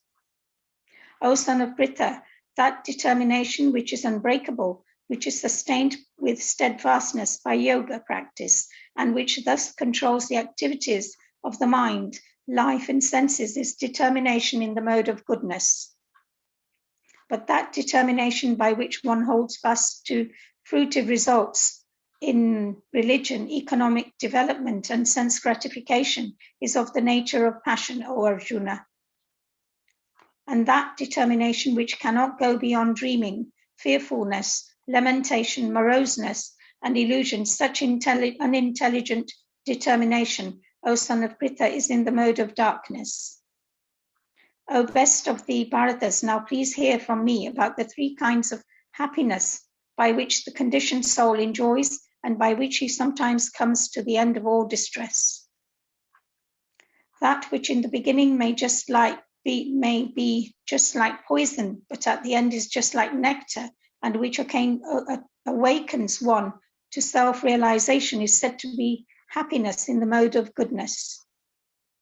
That happiness which is derived from contact of the senses with their objects and which appears like nectar at the first, but poison at the end, is said to be of the nature of passion. And that happiness which is blind to self-realization, which is delusion from beginning to end, and which arises from sleep, laziness, and illusion, is said to be of the nature of ignorance. There is no being existing either here or among the demigods in the higher planetary systems which is freed from these three modes born of material nature. Brahmanas, Kshatriyas, Vaishyas, and Shudras are distinguished by the qualities born of their own natures in accordance with the material modes, O chastiser of the enemy. Peacefulness, self-control, austerity, purity, tolerance, honesty, knowledge, wisdom, and religiousness, these are the natural qualities by which the Brahmanas work.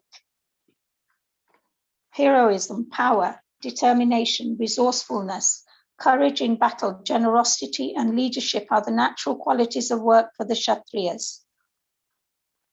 Farming, cow protection, and business are the natural work for the Vaishyas, and for the Shudras there is labor and service to others. By following his qualities of work, every man can become perfect. Now please hear from me how this can be done.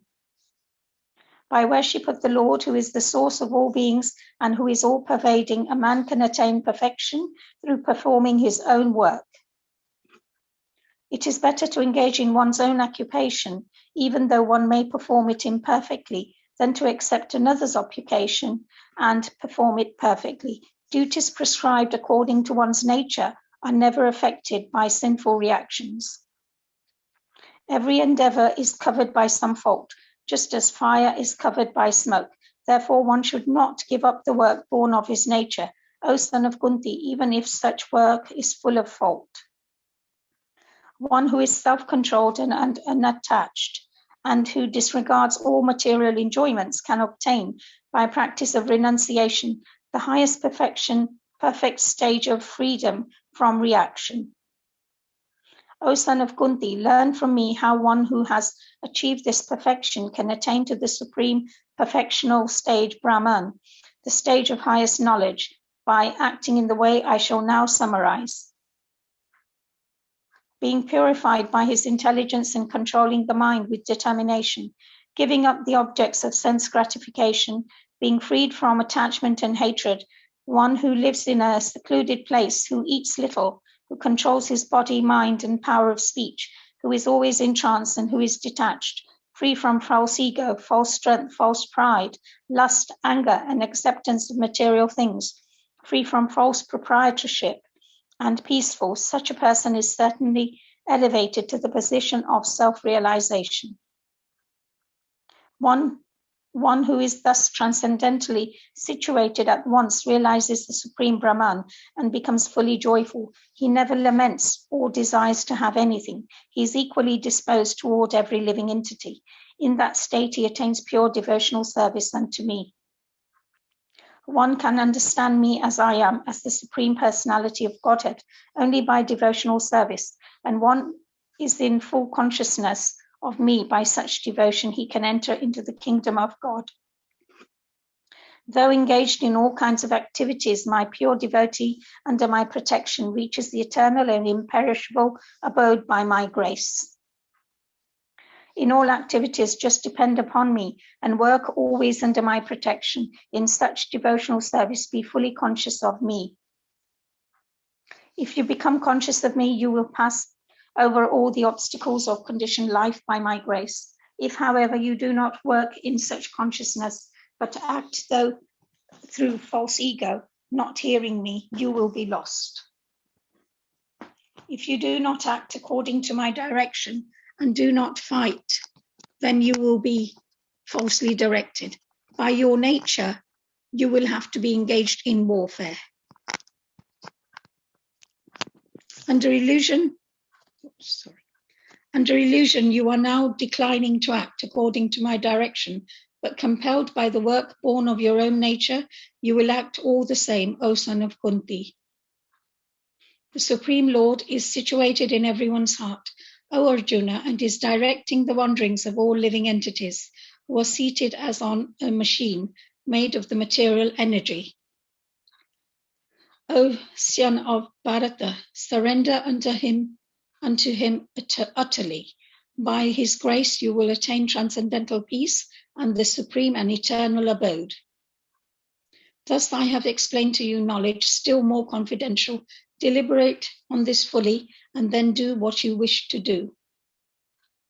Because you are my very dear friend, I am speaking to you my supreme instruction, the most confidential knowledge of all. Hear this from me, for it is for your benefit. 65. I'll read out the Sanskrit. Sanskrit, yes. 65. Right. Man mana bhava mad bhakto madhyaji mam namaskuru. Mam evasyasi satyam te pratijane priyoshimi. Always think of me, become my devotee, worship me, and offer me your homage unto me. Thus you will come to me without fail. I promise you this because you are my very dear friend. Text 66. Sarva dharman parityajya mam ekam sharanam vraja aham tvam sarva papebhyo moksha yishyami ma sucha. Abandon all varieties of religion and just surrender unto me. I shall deliver you from all sinful reactions. Do not fear. This confidential knowledge may never be explained to those who are not austere or devoted or engaged in devotional service, nor to one who is envious of me. For one who explains this supreme secret to the devotees, pure devotional service is guaranteed, and at the end he will come back to me. There is no servant in this world more dear to me than he, nor will there ever be one more dear. And I declare that he who studies this sacred conversation of ours worships me by his intelligence. And one who listens with faith and without envy becomes free from sinful reactions and attains to the auspicious planets where the pious dwell. O son of Pritha, O conqueror of wealth, have you heard this with an attentive mind, and are your ignorance and illusions now dispelled? Arjuna said, My dear Krishna, O infallible one, my illusion is now gone. I have regained my memory by your mercy. I am now firm and free from doubt, and am prepared to act according to your instructions. Sanjaya said, Thus have I heard the conversation of two great souls, Krishna and Arjuna, and so wonderful is that message that my hair is standing on end. By the mercy of Vyasa, I have heard these most confidential talks directly from the master of all mysticism, Krishna, who is speaking personally to Arjuna.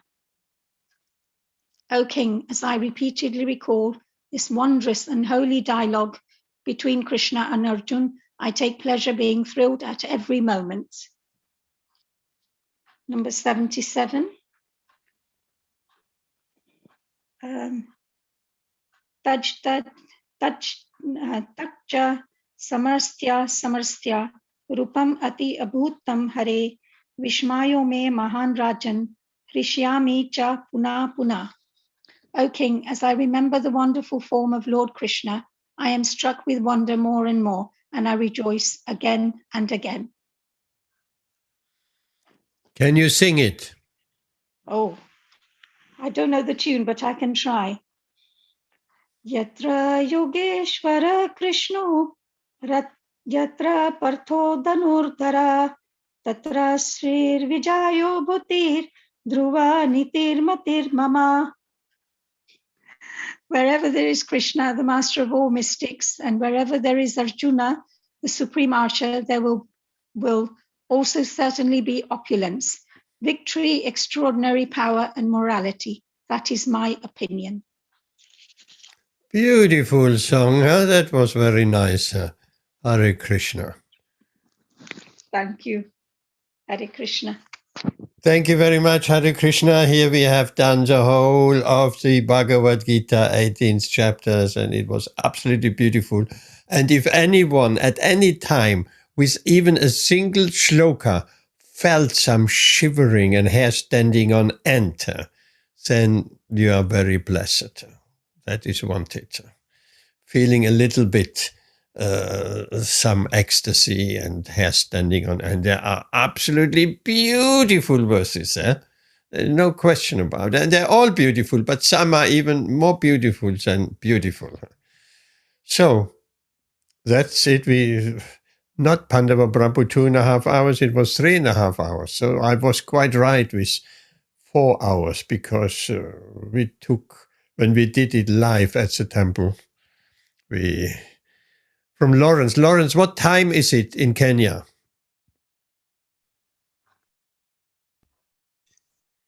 Right now, Prabhuji, it's 1 o'clock, 1:25 a.m. in the morning. 1 o'clock a.m. Yes. Thank you very much for staying with us till 1 o'clock a.m. And will you join us on Saturday? Yes, if I get the credentials, for sure I'll join. It's only going from 7 till 9 or half 8 to the most. No So problem. we're looking forward of seeing you again, Lawrence, and Jay as well. And Thank you. Jayanti Bhai, that would be great if you join us again. Hare Krishna. So Hare Krishna. we'll stop here. Of course, it would be nice to do some kirtan and whatever, but it has gone late. And certainly in Kenya it is late, and in Leicester it's also quite late. So thank you very much, this beautiful Bhagavad Gita. Anyone has any last word?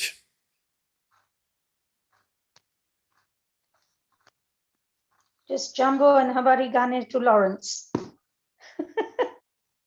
Say that again. Zuri Salamatat. It's a Kiswahili greeting. So where is the prasadam, Vaishana Mataji? Oh. You have to know Jay and Lawrence at Vaishana Mataji. She is a very good cook. Not only Rashmi is also a very good cook, and many and Pandava Prabhu is a very experienced cooker, but we don't get that opportunity very often.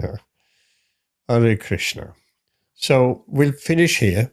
Thank you very much, and we'll see you all back on Saturday, 7 o'clock. Hare Krishna. Thank you very much. Thank you. That was beautiful. I can hardly sit anymore, but Hare Krishna. Hare Krishna. Hare Krishna.